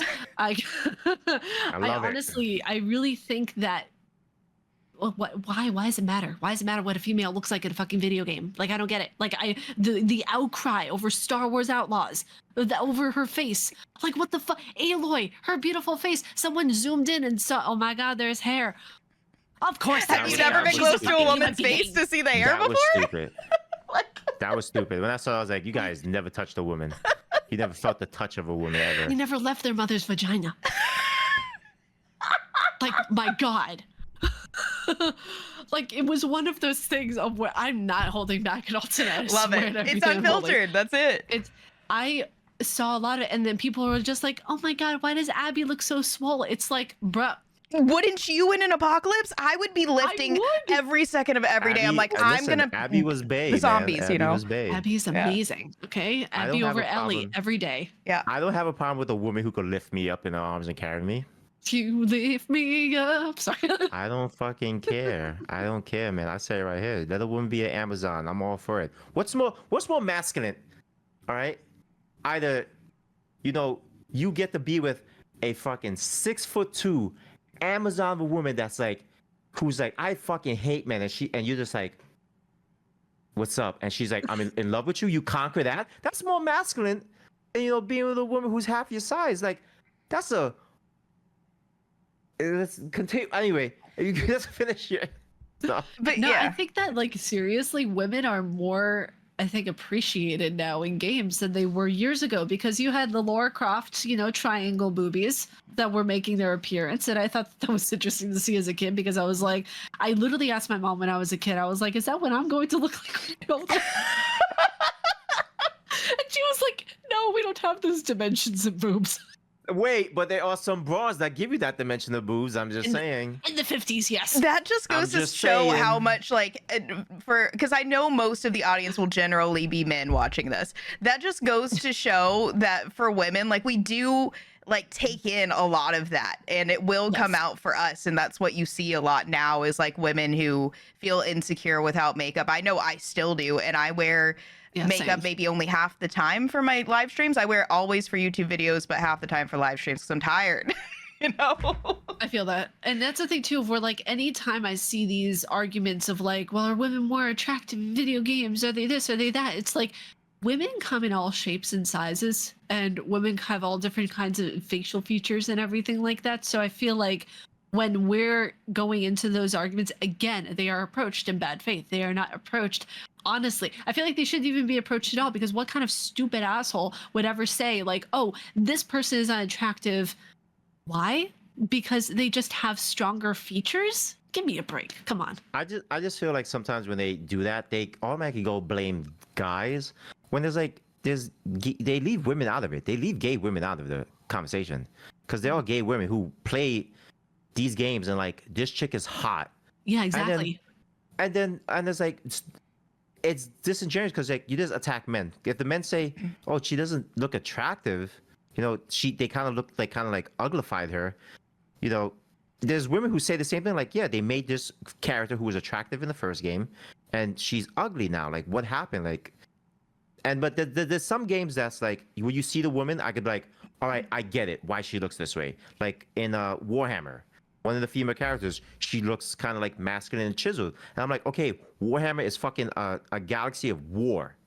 I don't expect a woman to fucking look like Gal Gadot, like, and Space Marines are fucking fucking genetically altered humans. So Yeah. I don't expect that, but like it's very disingenuous that they leave gay women out of the conversation. And also, you don't really see a lot of men get dumbed down. Like, let's be honest, ladies. Like, as you know, I feel I'm outnumbered here, but like, have you ever played a game that you saw rendered of a handsome male actor that when they put him in, he just looks like a fugly? I don't know. I'm sure there's To male be characters honest, you guys go like. I don't I play mean- games for like the attractiveness of the character. Yeah, So I don't I either. just If you ever look don't. at a I male don't. character and was like, he's I'm kind not of out hot. here like noticing it. You know, like I mean, just, like if a guy is like in my like, because that's the thing, like attractiveness is subjective. So like too. I'll look at Trevor, for example, from GTA 5, and like, God, that guy looks like he has some fucking issues. That's a But good then you example. look He's at probably not objectively attractive, right? And so that does Yeah. happen in games. I mean, Exactly. And then you have like another perfect example, like Chris Redfield, who I had, had a crush on when I was like, 11 years old. So it was one of those things of where like I think attractiveness is just subjective. Like a lot of people will find certain characters more attractive than others. But again, like that's not the same as going in and saying like, oh, they made her fucking ugly. It's like, no. So you don't No, think that's there's just any truth done. to that? Because it's like, the whole Grums, that whole group of people that's like, Yeah. oh, they're making women ugly. Like, do you think there's any truth to them like making women less like, yeah, no? No, there's no one's making anyone ugly. No, if anything, we're embracing what a woman naturally should look like instead of having unrealistic expectations. Listen, I have body dysmorphia. I have really bad self-image a lot of the time, which happened in high school. I went to high school. My freshman year was 2006. So I had like a lot of like the magazine covers, a lot of people telling me that I shouldn't be eating as much. I almost was going into an eating disorder when I was in high school and college. So for me, it's very much of a topic of where like we're seeing women actually being portrayed more accurately now than we ever have. And I think the first instance of me actually seeing a woman that I wanted to look like in a video game was Jill Valentine. She actually looked badass, and I was like, oh my god, she's not too skinny. She actually looks proportionately healthy. And that's the key thing is that so many characters in video games now actually look healthy, and that's really good. Makes sense. We went to school at the same time. I was like 2006. nice. Yeah, that's when I started high school. Nice. Yeah, no, that makes a lot of sense. I think so too. Like when I see like Ellie, right? I'm like, yeah, I would be wearing jeans and like shirts that have like cut off sleeves and stuff. I got to be able to move around and kill zombies. Like it just makes sense. And then you've got, like you said, like more characters that look like real people. And so it's kind of the opposite of what it sounds like Grums and those types of people say is like, oh, women are getting uglier. I don't know if you have any more thoughts on it, Dayla, to kind of like clarify or get any more thoughts on it. But No, listen. At the end of the day, it doesn't matter how the woman looks in the game. Cosplay is gonna make them sexy. It don't matter. Just look at cosplays and Rule 34, guys. Come on, if you want to masturbate to them, just go to Route 34. Let's be honest. Let's keep it G. Oh, Now man. I'm the weirdo. Yeah. I'm just sorry. I'm sorry. I have virgin ears. I didn't hear anything. Because that's what the thing is. They're like, oh, guys want something to look at and blah blah, and then you have a side saying like the girls are not there for your pleasure and stuff, and it's like it doesn't matter because somebody's gonna take it and modify it and cosplay it in a lewd way, and then here we are. I mean, we got lewd Pokemon drawings and alien Yeah, that's true. with freaking badonkadonks. Come on, you guys gotta stop. Stop. Listen, this is the message to anybody doing Route 34. Please stop. Please. I don't want to see a xenomorph with fucking big boobs and big ass. I'm tired. I can't wanna get go that out of home. my head now. You're gonna, Nightmare material. this is the real nightmare material.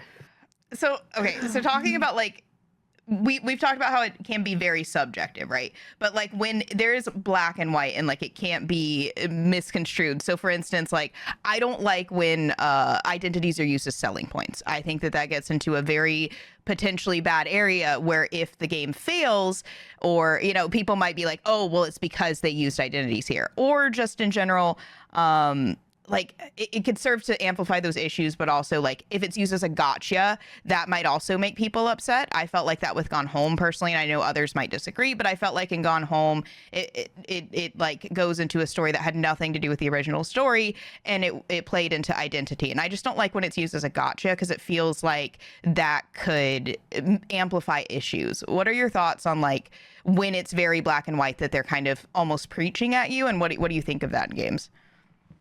It's interesting to me because like and I'm going to use an example, I promise it'll tie back to what we're doing here. But whenever, for example, I saw Dragon's Dogma 2 and I saw the character creation and I saw that they were, because I have lots of different scarring from my eczema and everything, they utilize the scarring, the same as eczema's scarring within the character creation, on faces, on legs, on everything like that. And I thought that I was being represented in a positive way. I thought, okay, that's really cool. That's awesome. And in certain games, I feel like, and this is my perspective, so for anybody who's watching, I don't know for certain, this is just what I think it is, of where we see a certain narrative pushed, I don't think it's something that's pushed. I think that genuinely people want others to feel like they are welcome. And sometimes it can be more heavy-handed than other times, but I feel as if, especially like I never played Gone Home, so I can't speak on that game. But whenever I see a game like, what was it that was done, that they actually did a really great job with, was Vampire the Masquerade Swan Song. They did that in a very well balanced way that made like gender, and they made identity, they made it all kind of like go into one thing, of where someone else would say, oh my god, it's fucking woke. There's someone who's it's really weird to see that people, I'm not saying that what you're saying is weird, I'm saying that it's really weird to see like these really convoluted conversations of people saying, well, this is woke, and then this person is doing woke. First of all, like I said before, they don't know the definition of woke. Let's just stop that right now. And they don't understand in the context of what they're using it. They're thinking that identity is woke, when instead they should be using the term that they're trying to push a preference, not being woke, if that makes sense. Yeah. Yeah, that makes sense. We get what you're saying. So, like, for example, if someone says, which is completely off kilter, oh, you're trying to push, the LGBTQ community in a game or anything like that, that's not something that's being pushed. That's something that people want to feel visible, like I do with my scars from my eczema. It's just another form of feeling visible. It's another form of feeling like, wow, I'm playing this game, so I kind of want to see myself represented. I never really thought of it in terms of that until I played Dragon's Dogma. Even though I didn't like the game as much, I really loved the character creation, and I love the fact that that was brought into the mix.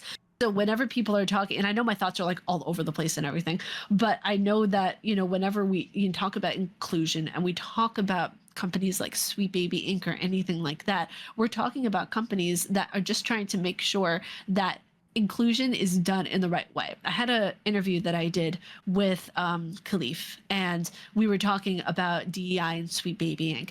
And he said perfectly, which I thought was very well explanation of it, of where if you're bringing in a consulting group at the very beginning to make sure that all you're writing about the characters correctly and you're not doing any discriminatory things towards those characters, that's great. You're bringing them in at the very start to be able to see like, well, how can I excuse me, do well articulation of these characters and represent them accurately.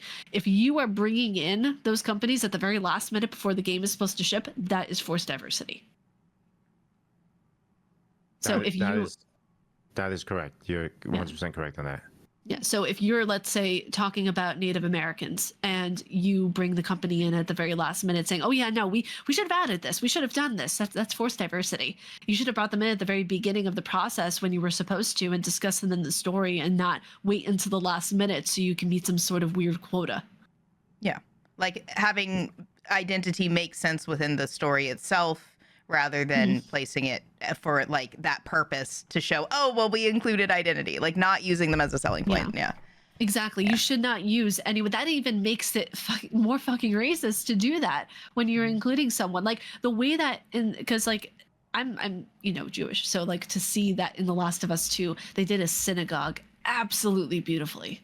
Like they did that absolutely wonderfully. And they were talking about the prayers. They were talking about the Torah. They were talking about all these different things. And it made me somewhat emotional because I never saw a synagogue accurately portrayed within a video game before. And it made me so happy. And then, to see that people are saying, well, that's woke. And I was like, that's not woke. That's like, no. The world is ending and people don't understand when the war ends, some people, all they have is their religion and their faith. Like that's what they revert back to. Like shit is fucked up. Like what do I have now?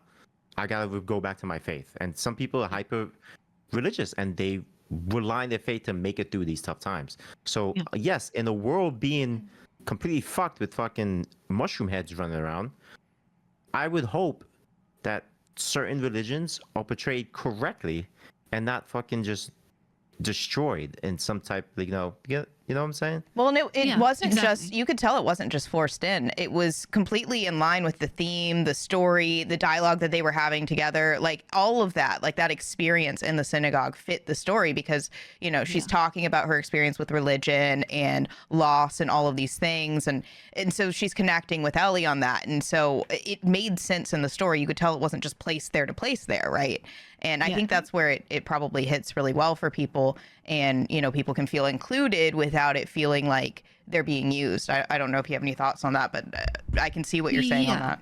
And the thing, too, is like, Neil Druckmann, he's Jewish, so I believe he's also Israeli, if I'm correct, as well. But I know that, he wanted to bring that piece of himself into the game. And it was so interesting and cool to see that part of the game because, as a group, I mostly never feel represented as a Jewish person in a video game. We're mostly like the butt of the joke. So it's really cool to see when that happens organically and nicely. But another thing I do want to mention is that like I don't think companies are intentionally trying to push agendas or trying to push things. I think that they have a message. They want to speak that message, and sometimes to certain people who are not used to hearing those kinds of like messages to a degree, it will feel pushed. It will feel like it's something very strong because it's a strong opinion, it's a strong belief. Whenever I see like people who are protesting in Manhattan or doing different things, they have such strong opinions and they're yelling at the top of their lungs. It's the same with game companies of where like they are doing it but in a softer way of where they want to get their opinion and they want to get what their perspective is across. And it seems to people who don't like that perspective or take it as offensive that they're yelling when they're just speaking their opinion and what they want to speak. Yeah, and it's funny, like when you speak about Jewish representation in video games, the only like Jewish person I know like was represented like as a badass in the game was freaking what's his name, BJ Bukowski from Wolfenstein, because I was like, yo, he wasn't playing, he was getting down and fucking killing Nazis, and I was like, that's pretty badass. And like when you see in movies like Inglourious Bastards, like that's like, oh yeah, that's like, so it's so cool, and I understand you and I get it. Like when you see like your religion or your culture represented in a way that's like amazing, it's fucking and organic. awesome.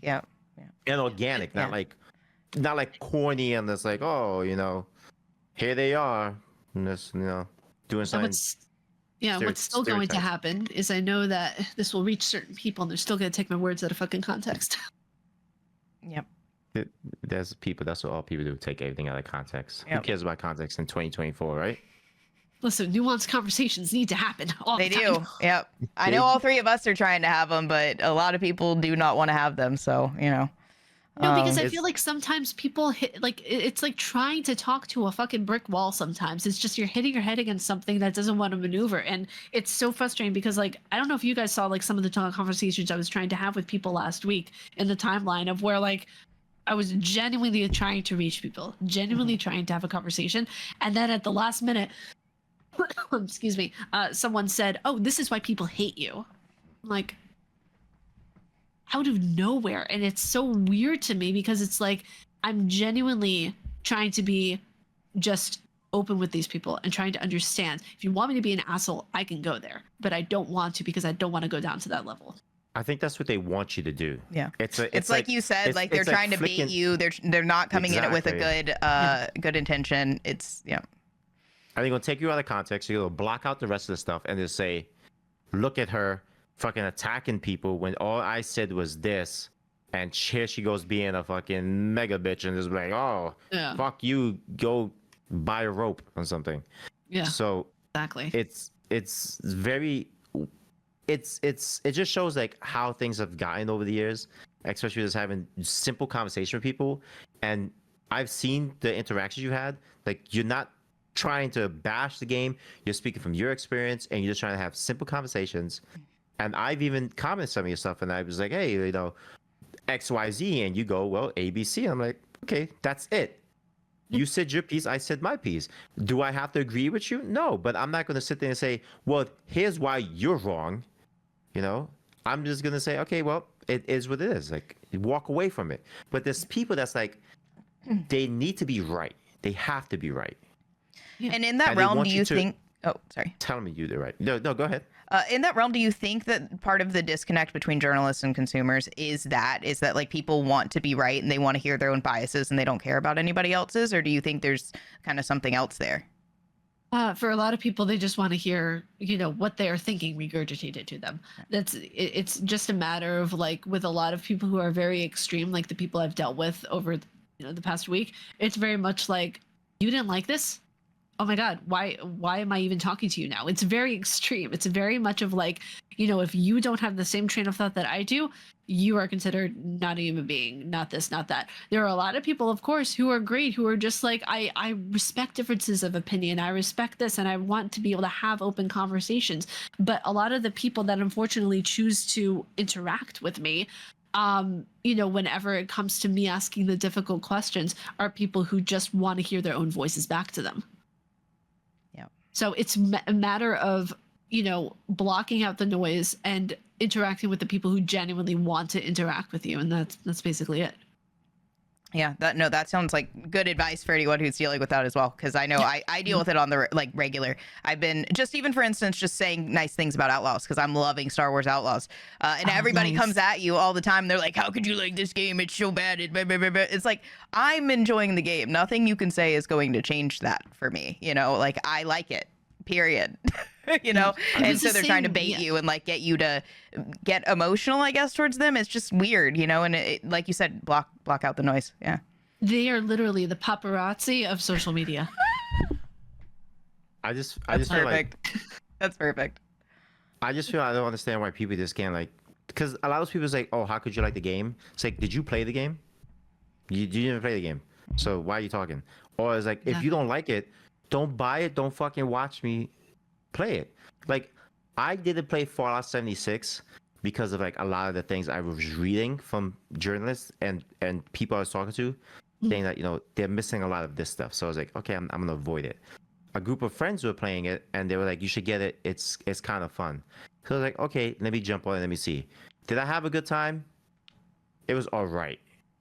Like, I feel like certain games are just better with people at times. yeah, exactly. And some games are just fun alone. Like there's solo games that like are so good, but people just don't play because it doesn't have multiplayer or And something. that's what irritates me the most. It's like multiplayer took over, and it's like we're expected to play with people we don't fucking care about. It's like, dude, I want to be able to play this on my own. I don't want to have to play with people who I don't know.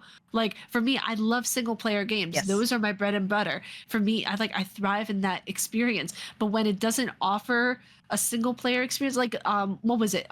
Rainbow Six Siege. It didn't offer a really truly single player experience, and I loved what the story had to offer. I loved how it like approached everything and like what I saw of like the commercials and all that kind of stuff, but I just couldn't buy it because it required a internet connection, it required all of this, and I'm just like, fuck it, you know. So when it comes down to it, I would rather play something that is single player or play something with my friends. Even then, I love my friends. It's not that I don't love them, I really love my friends, but I want to play by myself. No, I'm 100% with you. Could not agree more. Like I played Stardew with friends recently, and I was like, I should have started this by myself.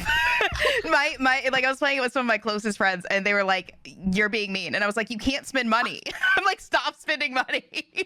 And it's some of us are just solo players. We're just not as much team players. That's fine. Like we'll team play when we have to. I never But get the appeal for Minecraft. Like people are like Minecraft is a game revolution. I'm I like, don't get it either. I played it, and maybe because I play with my family members and they made me a fucking slave, and I was like, they was like, you got two options: cut trees or dig in the mine. I was like, is this Minecraft? well, like, yeah, it you is can build. Minecraft, so I guess I was digging like, in the I mines. don't want to. Dude, I was like, I don't want to do this all day. This is boring. But it's like that game's not for me. Yeah, If the game's not for me, I'm not gonna play Yeah, it. you don't have to And go I'm not out and be gonna- like, if you like Minecraft, you're dumb. Like Exactly. I was just like, oh, Minecraft is true. I get made fun of and attacked by people. Like, you're uncultured because you don't play Minecraft. I was like, well, you're uncultured because you don't watch fucking anime or read a book. So like, the hell, like. Yeah, I feel don't like know. it used to be talking trash like that to like individuals, like to each other, and then people started doing it to strangers and then being really serious about it. Yeah. Versus like It's so weird though, because it's like I remember one time I was doing a podcast with Fighting Cowboy, and he brought up such a good point, and I was like I laughed my ass off. I was like, okay, I have to regain myself to ask the next question. But he brought up a really good point of where like if you are playing, let's say you're playing a Souls game, right? And someone is telling you on Twitter how to play the game. He brought up a really good point of where, you know, don't come into my house and tell me how to masturbate. Like seriously, like don't come into my That's house and true. tell me what Yeah. to do. I'm not going to tell you what to do. It's a very realistic and very like blunt way of saying it, but it gets the point across. honestly, I might Yeah, start using it's- that when people come in and they're trying to tell you how to play. Because I'm gonna need that for FromSoft. I already know. No, Like, I 100% always I'm gonna so need true. that. Yeah. I tell people like I play games and I'm like especially if it's Souls games and I'm like getting back into it and I'm like I'm behind. Like I tell people like when I play Demon Souls, like though I had like a whole community of Demon Souls people come into my Twitch stream. I was like, yo, I can help you. Like I will allow backseat gaming, where they say, oh, try this. If what they go, what build are you using? I go XYZ. Try this then, and I go okay. It catered to my build. They didn't sit there and go, well, you're doing it wrong because you're not. They were like, oh, you're using this? Cool. You have this? No? Okay. Let me show you where it is. I'll jump in and show you where it is. And I walk around with them. They don't come in and do some nonsense. I did have that. No, you're one time nicer than when me. I I'll was tell playing. people to fuck off if they try that. That's I right. mean, Yeah. wait. I had it happen when I started League Yeah. of Legends. Somebody told me I was fucking dog shit at League of Legends. And I was like, well, fuck you, come play. And I was like, okay. And then I learned League of Legends. That's the story how I And see, became a and League of you Legends just player. are a multiplayer player. Unlike us, we're like, don't tell us how to play. Get the fuck out of my Yeah. chat. Exactly. Like I had someone backseating me and telling me, "Arielle, you should do it like this." I'm like, "Fuck you, no. What are you doing?" It's like, no, I'm not gonna play this build when I'm already a mage. Like you are out of your fucking mind right now. I'd have to go back and respec the entire thing. I don't want to do that. I'm Wait, lazy. do you Get the fuck play outta here. mage in all Souls games? Not in all Souls games. When I played the first game, I played all. I played Knight. I didn't even know there was like a true magic build until I got to Elden Ring. Like I went to over. You dingus. Yeah, and I went to over. I didn't even know there was co-op until I got to Dark Souls 3. I don't ever want to play co-op personally. Like I Yeah. didn't even know there was. I played Yeah. all like the entirety of Dark Souls 1, not co-op. Yep. I used like Wait, did maybe you play it some. online? Did you play online? Oh, you played offline. That's why. Yeah, I play it offline. Yeah. Okay. That explains it. Okay, because I'm like, Did you not fucking notice the white stones and all this stuff? The invasion. I did. I was such a noob though. I didn't even notice like what the white stones were used for until a certain point that I was going through like Dark Souls 1 Remastered, and I saw, what is this sign here? And I looked it up and I didn't know. I was like, oh, this is for co-op, and I saw that like towards the end of the game, and I didn't bother to use it. Yeah, so Matt, just play offline. Oh, I 100% Please play need offline. to, because I have Especially- 0% interest especially in having Demon people Souls. help me with a boss. Like, I want to do it myself, you know, like 100%. Especially for the first time that you're doing it. But I will say, when you are going about like the second or third time, like going around the games and everything, go and play with like people you don't even know, because the Dark Souls community, like the Souls community in general, is way different from any other co-op community. I would highly recommend doing co-op just to experience what it's like. Yeah, so like because it is really sharing fun. after you've experienced it. Yeah, that makes sense. Because first playthrough, I always want to have the default experience. You know what I mean? Like, I Yes. want to play it on normal. I want everyone to fuck off. And I want to just play it the way that my brain says to play it, you know? Yeah. With Demon Souls Yeah. and all the Souls, like there's no difficulty choice or anything like that. They just throw you in there. Yeah. Well, if you beat the first boss, they go, okay, we're raising it a little bit more for you. True, actually. Yeah, and like Sekiro, Shadows Die Twice, there's a bell that if you ring the bell, the game goes, no problem, 10 times harder now, since you want to ring this bell. I like it. They Gotta troll a little the bit. game's really hard. The game is It's really so hard. hard. I broke 4 PlayStation 4 controllers because of that. You did. I guess Are I you better stock up on serious? some controllers, huh? Yeah, I snapped. Oh my god. I am a rageful game. I had a whole conversation on this on Twitter, and people are like, you need fucking help. I was like, yes, I don't need help, but fuck you, I get frustrated. I You break make me things. feel better. I've broken PlayStation controller. Did I feel better? No, after? you No, make I me got feel more normal mad. because I Why? hid my RDR2 VODs because I felt like they were too angry and I don't want to represent myself that way, like forever. Like, it's fine for live and for like a little bit, but like It's I normal, was like, though. I was just cursing out the entire game. I was like, fucking hate this game. This game is terrible. And I was like, you know, being toxic. Like, anybody who likes this game is fucking dumb. Like, you know, that kind of shit, just like talking You see shit. this? Because You I see just this? hated it so much. I was like so mad. It felt like, you know, like if you have siblings, you're playing and they like take the controller from you, or even your parents or somebody takes the controller from you and you're like, I was playing, like I want to play. That's what RDR2 made me feel like every time. I was like, I'm doing it, I'm actually about to have fun, and they were like, no, this is a scene now. I loved it though. Those Dude, I little broke- cuts and everything. I was like, oh, this is It'll great. be- I've put holes in walls. I've broken expensive stuff. This is not supposed to bend like this. Oh my gosh. I've broken keyboards, mouse pad. I've broken desk.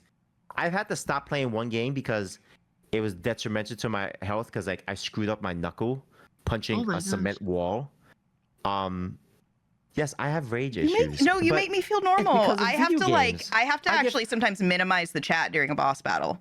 I'm like, guys, I'm gonna yell at you. You need to shut the fuck up. Because they'll be like, have you tried this? Have you tried this? I'm like, shut the fuck up, or I'm gonna start being mean to you. Stop. So I'll like hide the people chat. make us feel The like mods will we're put she's in boss crazy, battle though. mode, and I'll put like I have like a boss battle scene. I'm like, you guys gotta leave me alone. I gotta figure this out. So I get it, because I'll be like in focus mode. They're like, where did she go? She's not talking. It's just like that. You guys You are see- making me want to put on the psychology hat right now. No, listen, Put on the I lock psychology hat. in. I want to hear it actually. and it's normal. All right, we're gonna diagnose me. Let's Yeah, diagnose me. let's since I'm hear the our most different I'm- place- It Okay. is Play styles. unethical. I'm not licensed. Okay. All right.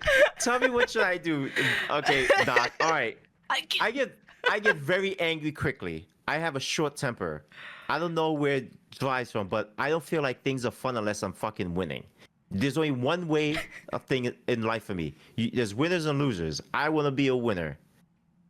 That's very kind of toxic masculinity, though, to think about it, because when you're looking at things from a perspective of always trying to win, you're never allowing yourself to actually grow genuinely. Because But I when grow you're when I looking, win. you grow when you in the process of learning. Winning is not an actual learning. If you're instantly always winning, you're never learning the process along the way. So if you're taking, let's say you have a caterpillar and he has to get from point A to point B.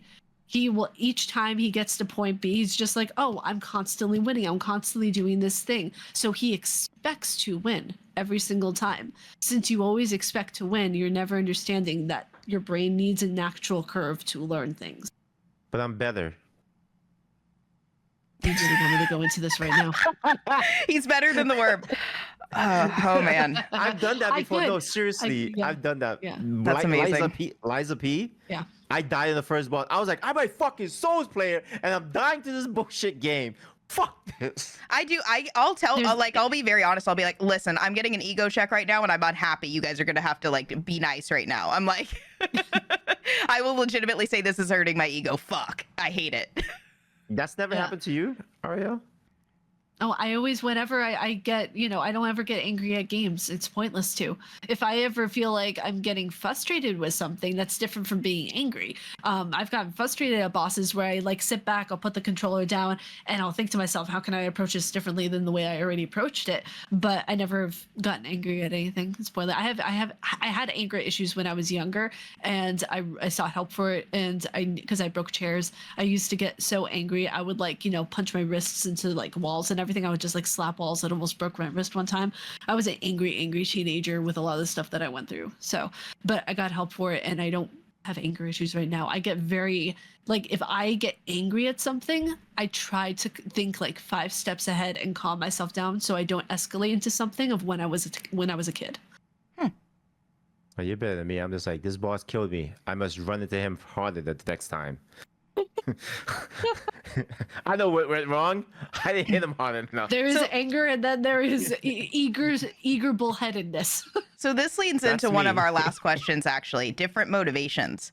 You want to win. That's your thing. You like the achievement, right? That's your motivation in gaming. If it doesn't have like some motivation for you to achieve and like conquer, you're like, nah, fuck this. I don't want it, right? Whereas I have like variety, and I like a million different types of games, from Animal Crossing to like I have played it. I guess it sounds like almost half of Bloodborne, right? Like I do a whole huge difference right now. I love Assassin's Creed as like one of my mains. Nice. And so for you, like, what is your main gaming motivation? I don't know if you've heard of the 8 motivations. Someone came up with like a list of different types of motivations in gaming. There's like exploration, which is the people who like RDR2. I'm obviously not. There's the people like you who like the achievement. I quite like achievement as well. There's people who want creative expression, which is things like Animal Crossing and those kind of games, or like escapism. So what would you say is yours? Do you think you have multiple, and do you think that could actually change how people interact with each other? I have a theory, and I don't know if you agree with it, but like, for instance, people who only play FPS games, I think that can become like, or only play Soulsborne, they don't see other games anymore, and they don't see those motivations. So like, they might not be able to frame their thoughts as easily towards others who have different motivations. No, that was me whenever I was a young lass YouTuber in the wilds of not giving and knowing, understanding anything, because I was gifted RDR2 from one of my subscribers years ago. Like, right, I think it was a little after it came out, and I thought, I don't like anything with cowboys. Why are they sending me stuff with cowboys? And I thought, wow, Wes, this is gonna be so fucking boring. That game literally fucking opened my eyes to the fact that, wow, I enjoyed something I did not think I was gonna enjoy whatsoever. And pineapples on pizza. Yeah, exactly. Try it. Who would have thought that would be fucking delicious? It is. Gordon Ramsay can go fuck himself. It's gorgeous. I love it. And anytime that I see a new game potentially that I might not be interested, I think, wait a second, no, I'm gonna try it. I'm gonna see how it is. Like for me, turn-based games, some turn-based games I can't stand, but I love Baldur's Gate 3. It's so good. I love Baldur's Gate 3. I love Other Side. Other Side's fan-freaking-tastic. But I believe that there needs to be a variety that gamers need to go in towards, because if you're only experiencing one type of genre, or if you're experiencing only one type of thing, you're never going to know like a true joy of other types of games. That's why I can't stand when people ever like utilize console wars in this circumstance, because they're like, oh, but like the Xbox is this, but shut the fuck up. Seriously, I can't stand these guys. Oh my God. Because they're just like, the Xbox has the best stuff. No, the PS5 is about every console has the best stuff. If you just bothered to look outside your comfort zone, there are things that are actually good and decent. Like for me, I'm big on story. I love story. That is my driving goal. Superior. Just saying. Actually, no, PC is okay. So I am a PlayStation girl for sure, but I have all 3 consoles and a PC, so like I can speak to all of them. Look at Richie Rich over here. PC gaming. I hate playing mouse and keyboard. I hate having to go full screen while I'm streaming and have to click around with the game and the stream. It makes me nuts. I hate PC gaming. You can brag that You're- you're primarily on the keyboard, though. You're a very cave woman. You know Cave that, woman. Matt? You're a cave woman. You're like this hard, no like. No, it's just like why would I not want the ease of use experience? And I get it if Yeah. people would rather have like fidelity over that. Like that's your choice, that's your thing. But of course I want the ease of use experience. I can press a button right now and turn the thing on and it'll be right where I left off. If I have it on PC, Yeah. we're streaming right now. Like or not streaming, but we're recording right now. It would be in the way of everything and it's like, you know what I mean? Like you can't Yeah. They're like, "Oh, you exactly. can No, I multitask on a understand that. PC." No, you can't. You've got other things that like you can't have that running while you're doing that. Like what are you talking about? Unless you have like a beast of a PC and you're ninja, like I'm not multitasking on anything. I need to conserve my PC energy, you know? So but no, like when it comes to what you were asking before about what, you know, motivates me more in a game, it's story. Like for Armored Core, I was so eager to see so much of the story and I was like, what's next? What do I do next? Like what's this next part? And for me, when I do my reviews, I take notes. So everything is handwritten notes before I go in to write the review. And everything is like broken up into like story, psychology, mechanics, points of interest, all that kind of stuff. So if I'm looking primarily at the story, I'm looking at the psychology of the story and how it's going to affect the player in the long run. Love that. Yeah. All right. And the music, mean- because I love music. Yeah. So music No, and story that's- are like two things for me. I love that. And so that explains why you also like Last of Us 2. That one, Yeah. it's like an emotional journey for me every time. Oh no, I bawled my eyes out whenever, you know, when Joel was, you know, beaten to a pulp. Oh my god, the way that I cried, I like didn't intend for the most part to film that game for a playthrough, but I did The Last of Us Part 1 and I thought, you know, let me go right into that. I should not have gone right into that after experiencing Last of Part 1. I should have just taken a break for a little bit, but I decided to be stupid. Yeah. I actually, think only, that like, was what got me into streaming, sort of, was like I was kind of doing Call of Duty during the quarantine. And then I was like, well, Last of Us 2 is coming out. So I'll play Last of Us 1 and see if I'm like cut out for whatever this is. And then just started doing that. And then I actually recently did all three, like both games and DLC, nonstop, no sleep. Wow. Just Wow. to experience Holy that shit. full journey. I wanted the full journey without sleep if possible. I think Yeah. the only Ooh. 2 games that ever made me cry in my life. And that's Eris's death in Final Fantasy VII, Yes. Oh. and then the end of the Kingdom Hearts 1. Do not make fun of me. I am a Kingdom Hearts nut job. I have the Heartless symbol on my chest. It's a tattoo. No judgments. Hey. I've actually never played Kingdom Hearts before, so What? I know I've never played any of the It's games so before. good. It's so good. It's so wholesome. That was what that goes into the whole thing. Was like I saw a game, I saw the commercials, and I was like, I'm a fucking grown ass teenager, adult man, child. I'm not gonna play Mickey Mouse with Final Fantasy characters. Then I played it, and I was like, this is the greatest game ever fucking made of history. See, there you go. It's awesome. I love that. I love that growth. We see Yeah. it. We love it. You see, it's so Alright. interesting too because like whenever I would play some of these games, I would think because like when I was younger, of course you don't have your own money or anything to get this stuff. And I went to my dad and I was like, I saw this really great zombie game. Can we try it? And he was like, do you have zombie money? It's like, but delete my money. And it's like, no, let's go try out the game. I'm like, thank you. And mom was like, you better not turn her into one of those gamers. And it's so funny now for her to see this as my profession because she was, oh my God, the way that she did not understand like games and stuff. I tried to play Blood Rain when I was a kid. And that was a whole thing because she saw boobies on the front of the computer and she thought I was going to be gay. Surprise, mom, I'm bisexual. Go figure. And she she saw that and she was like, It was the boobs on the games. That's what did it. what's going on? And then my dad was like, she's killing Nazi zombies in Blood Rain. That's actually a good thing. Okay. Yeah, and killing she was like, Nazis is a are you good with thing. me or against me here? No, listen. I see 2 positive things: a strong woman killing Nazis. Nazis Yeah. bad. Good. Yeah. Exactly. We love it though. Okay, so final question, unless we go off on a tangent. The angry conversations in gaming, like the negative conversations, they are prevalent in other mediums. It's not just gaming, you know, we see it everywhere. But like books, for instance, hasn't gotten it. Movies and TV obviously has, but books hasn't. What do you think caused it I mean, we talked about Gamergate, but what do you think causes like that discrepancy? And what do you think it would take? And do you think it can change back to like a more positive atmosphere like it was when we were younger? And everybody just, I mean, you remember like when we were younger and you had maybe 1 or 2 games max, or you'd go to the arcade, like that was it. Like you didn't have 90 million games out there. It was like you had your 1 or 2 games and you liked them because they were your games, right? Like it did, nothing else mattered. You had the game. So like, what do you think it would take to get back there? I think it would take a lot of self-reflection on both sides, because I mean, you know, our side for journalists isn't as squeaky clean, you know, that would be stupid to say that, you know. So when I look at both sides, I see Grum's side, I see our side, and it, you know, we're always constantly like fucking button heads. I feel like there needs to get to this point of where we can actually have an open dialogue, and they are receptive, and then other side is receptive.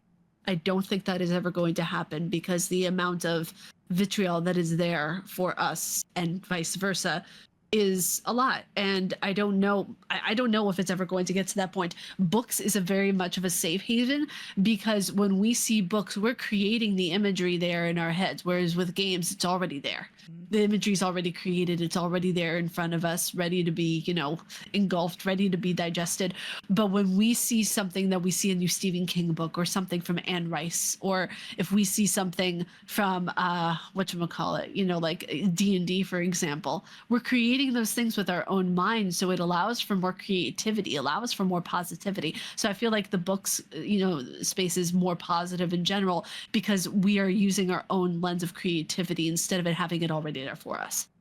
That is an awesome answer. That makes a lot of sense. It's in line with something else I've kind of realized with like, I think one of the reasons we get so passionately defensive or offensive in gaming is also like, we're so interactive in it, right? Like we're doing the thing for the character, right? So no, that makes sense. Yeah. And that's the thing too, of where like, if I, you know, I could even like it's not over here right now, but I have like my collection of games right over there, but I have a massive shelf of books. I can literally escape to any world that I want, the same as the game, but instead of like the image already being there, my brain is just creating these images and everything like that for the book and the reality. But I have to be very careful about the game that I choose, because like Grand Theft Auto or Martha is Dead, you know, you have pieces of iconography and different pieces of imagery that you don't necessarily want to engulf. Same as books. They're not different, but in a way they kind of are, in how they are ingested into our brain. I love it. I think that's perfect. Anything else for you, That Dela? is- No, she kind of just like hit the nail on the head with that. I 100% agree. Books do have a whole thing where you just like, you could envision it yourself. Like they lay it out for you and you could picture it. And games are very creative too. I just want to say, like, you know, they have their own way of being creative for the person who is playing it.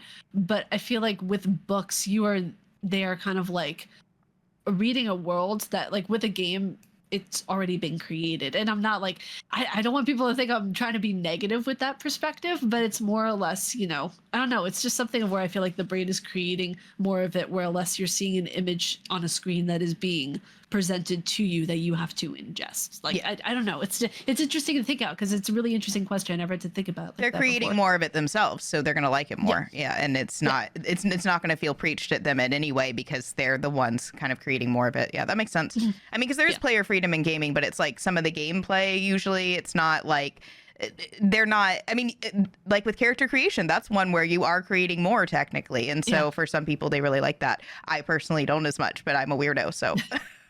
That's why people love Animal Crossing so much, because there's such this level of creative freedom when it comes to someone's island. And when, like, you can literally go to your friend's island and check out this piece of art that someone created with their island. And I think it's so fucking cool, because that was like literally the thing that saved us during the pandemic was Animal Crossings. It was the level of people of creativity I felt that people didn't have and they wanted, and Nintendo was like, here, let's give this special gift to you and we're gonna just let you roam with it.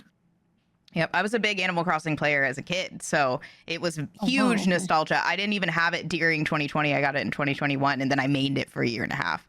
People are like, why would you play that game for? I'm like, I loved this as a kid. It was full nostalgia bait, and then they took it to the next level. I don't do a lot of creative games, but that one got me. That's amazing. I love that. Yeah. I never played Animal Crossing. It's a cozy game. We had, like I said in the last the last episode, I really don't have cozy games anymore, and the only cozy game I ever did was Viva Pinata. So Yeah, you can't Oh, kill I've anything in heard Animal that. Crossing. So except no, you can kind of kill cockroaches. That's about it. you know Yeah. you could be discriminatory in Animal Crossing. I've seen the videos of people beating up villagers to get them to leave. I've seen those videos. It's you guys are monsters in Animal Crossing.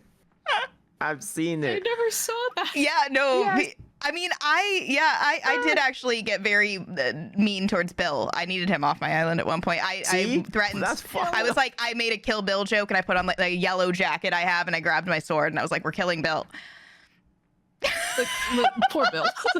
What did Bill do? Nothing. Nothing. He, was just he like, "Ah." arrived on my island because I he forgot just wanted- somebody had left, and I didn't want him. I had a specific was villager in mind.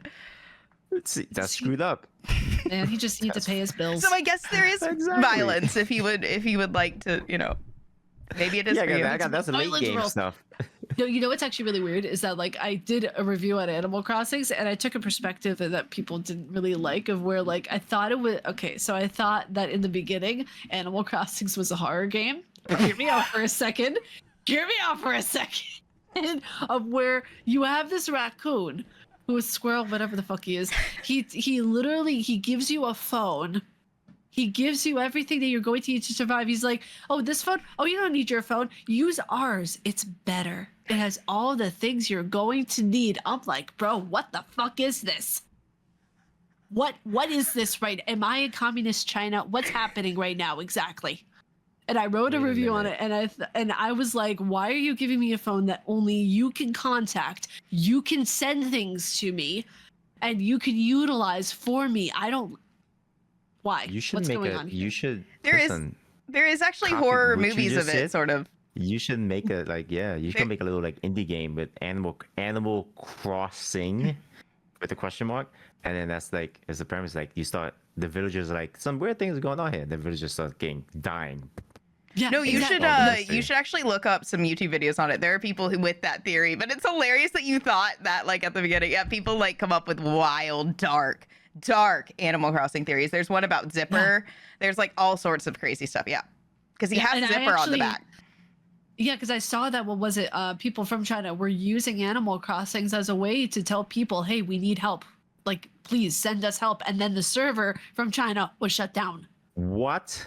Yes. Yeah, you can read about it. There were plenty of my articles that were God. done on this. And they were trying to ask for help from the US. They were trying to ask for help from different people, and it was written all in Chinese.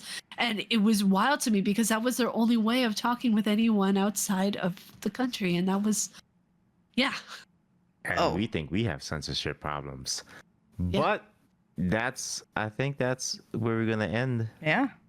Any the- last The thoughts? interview.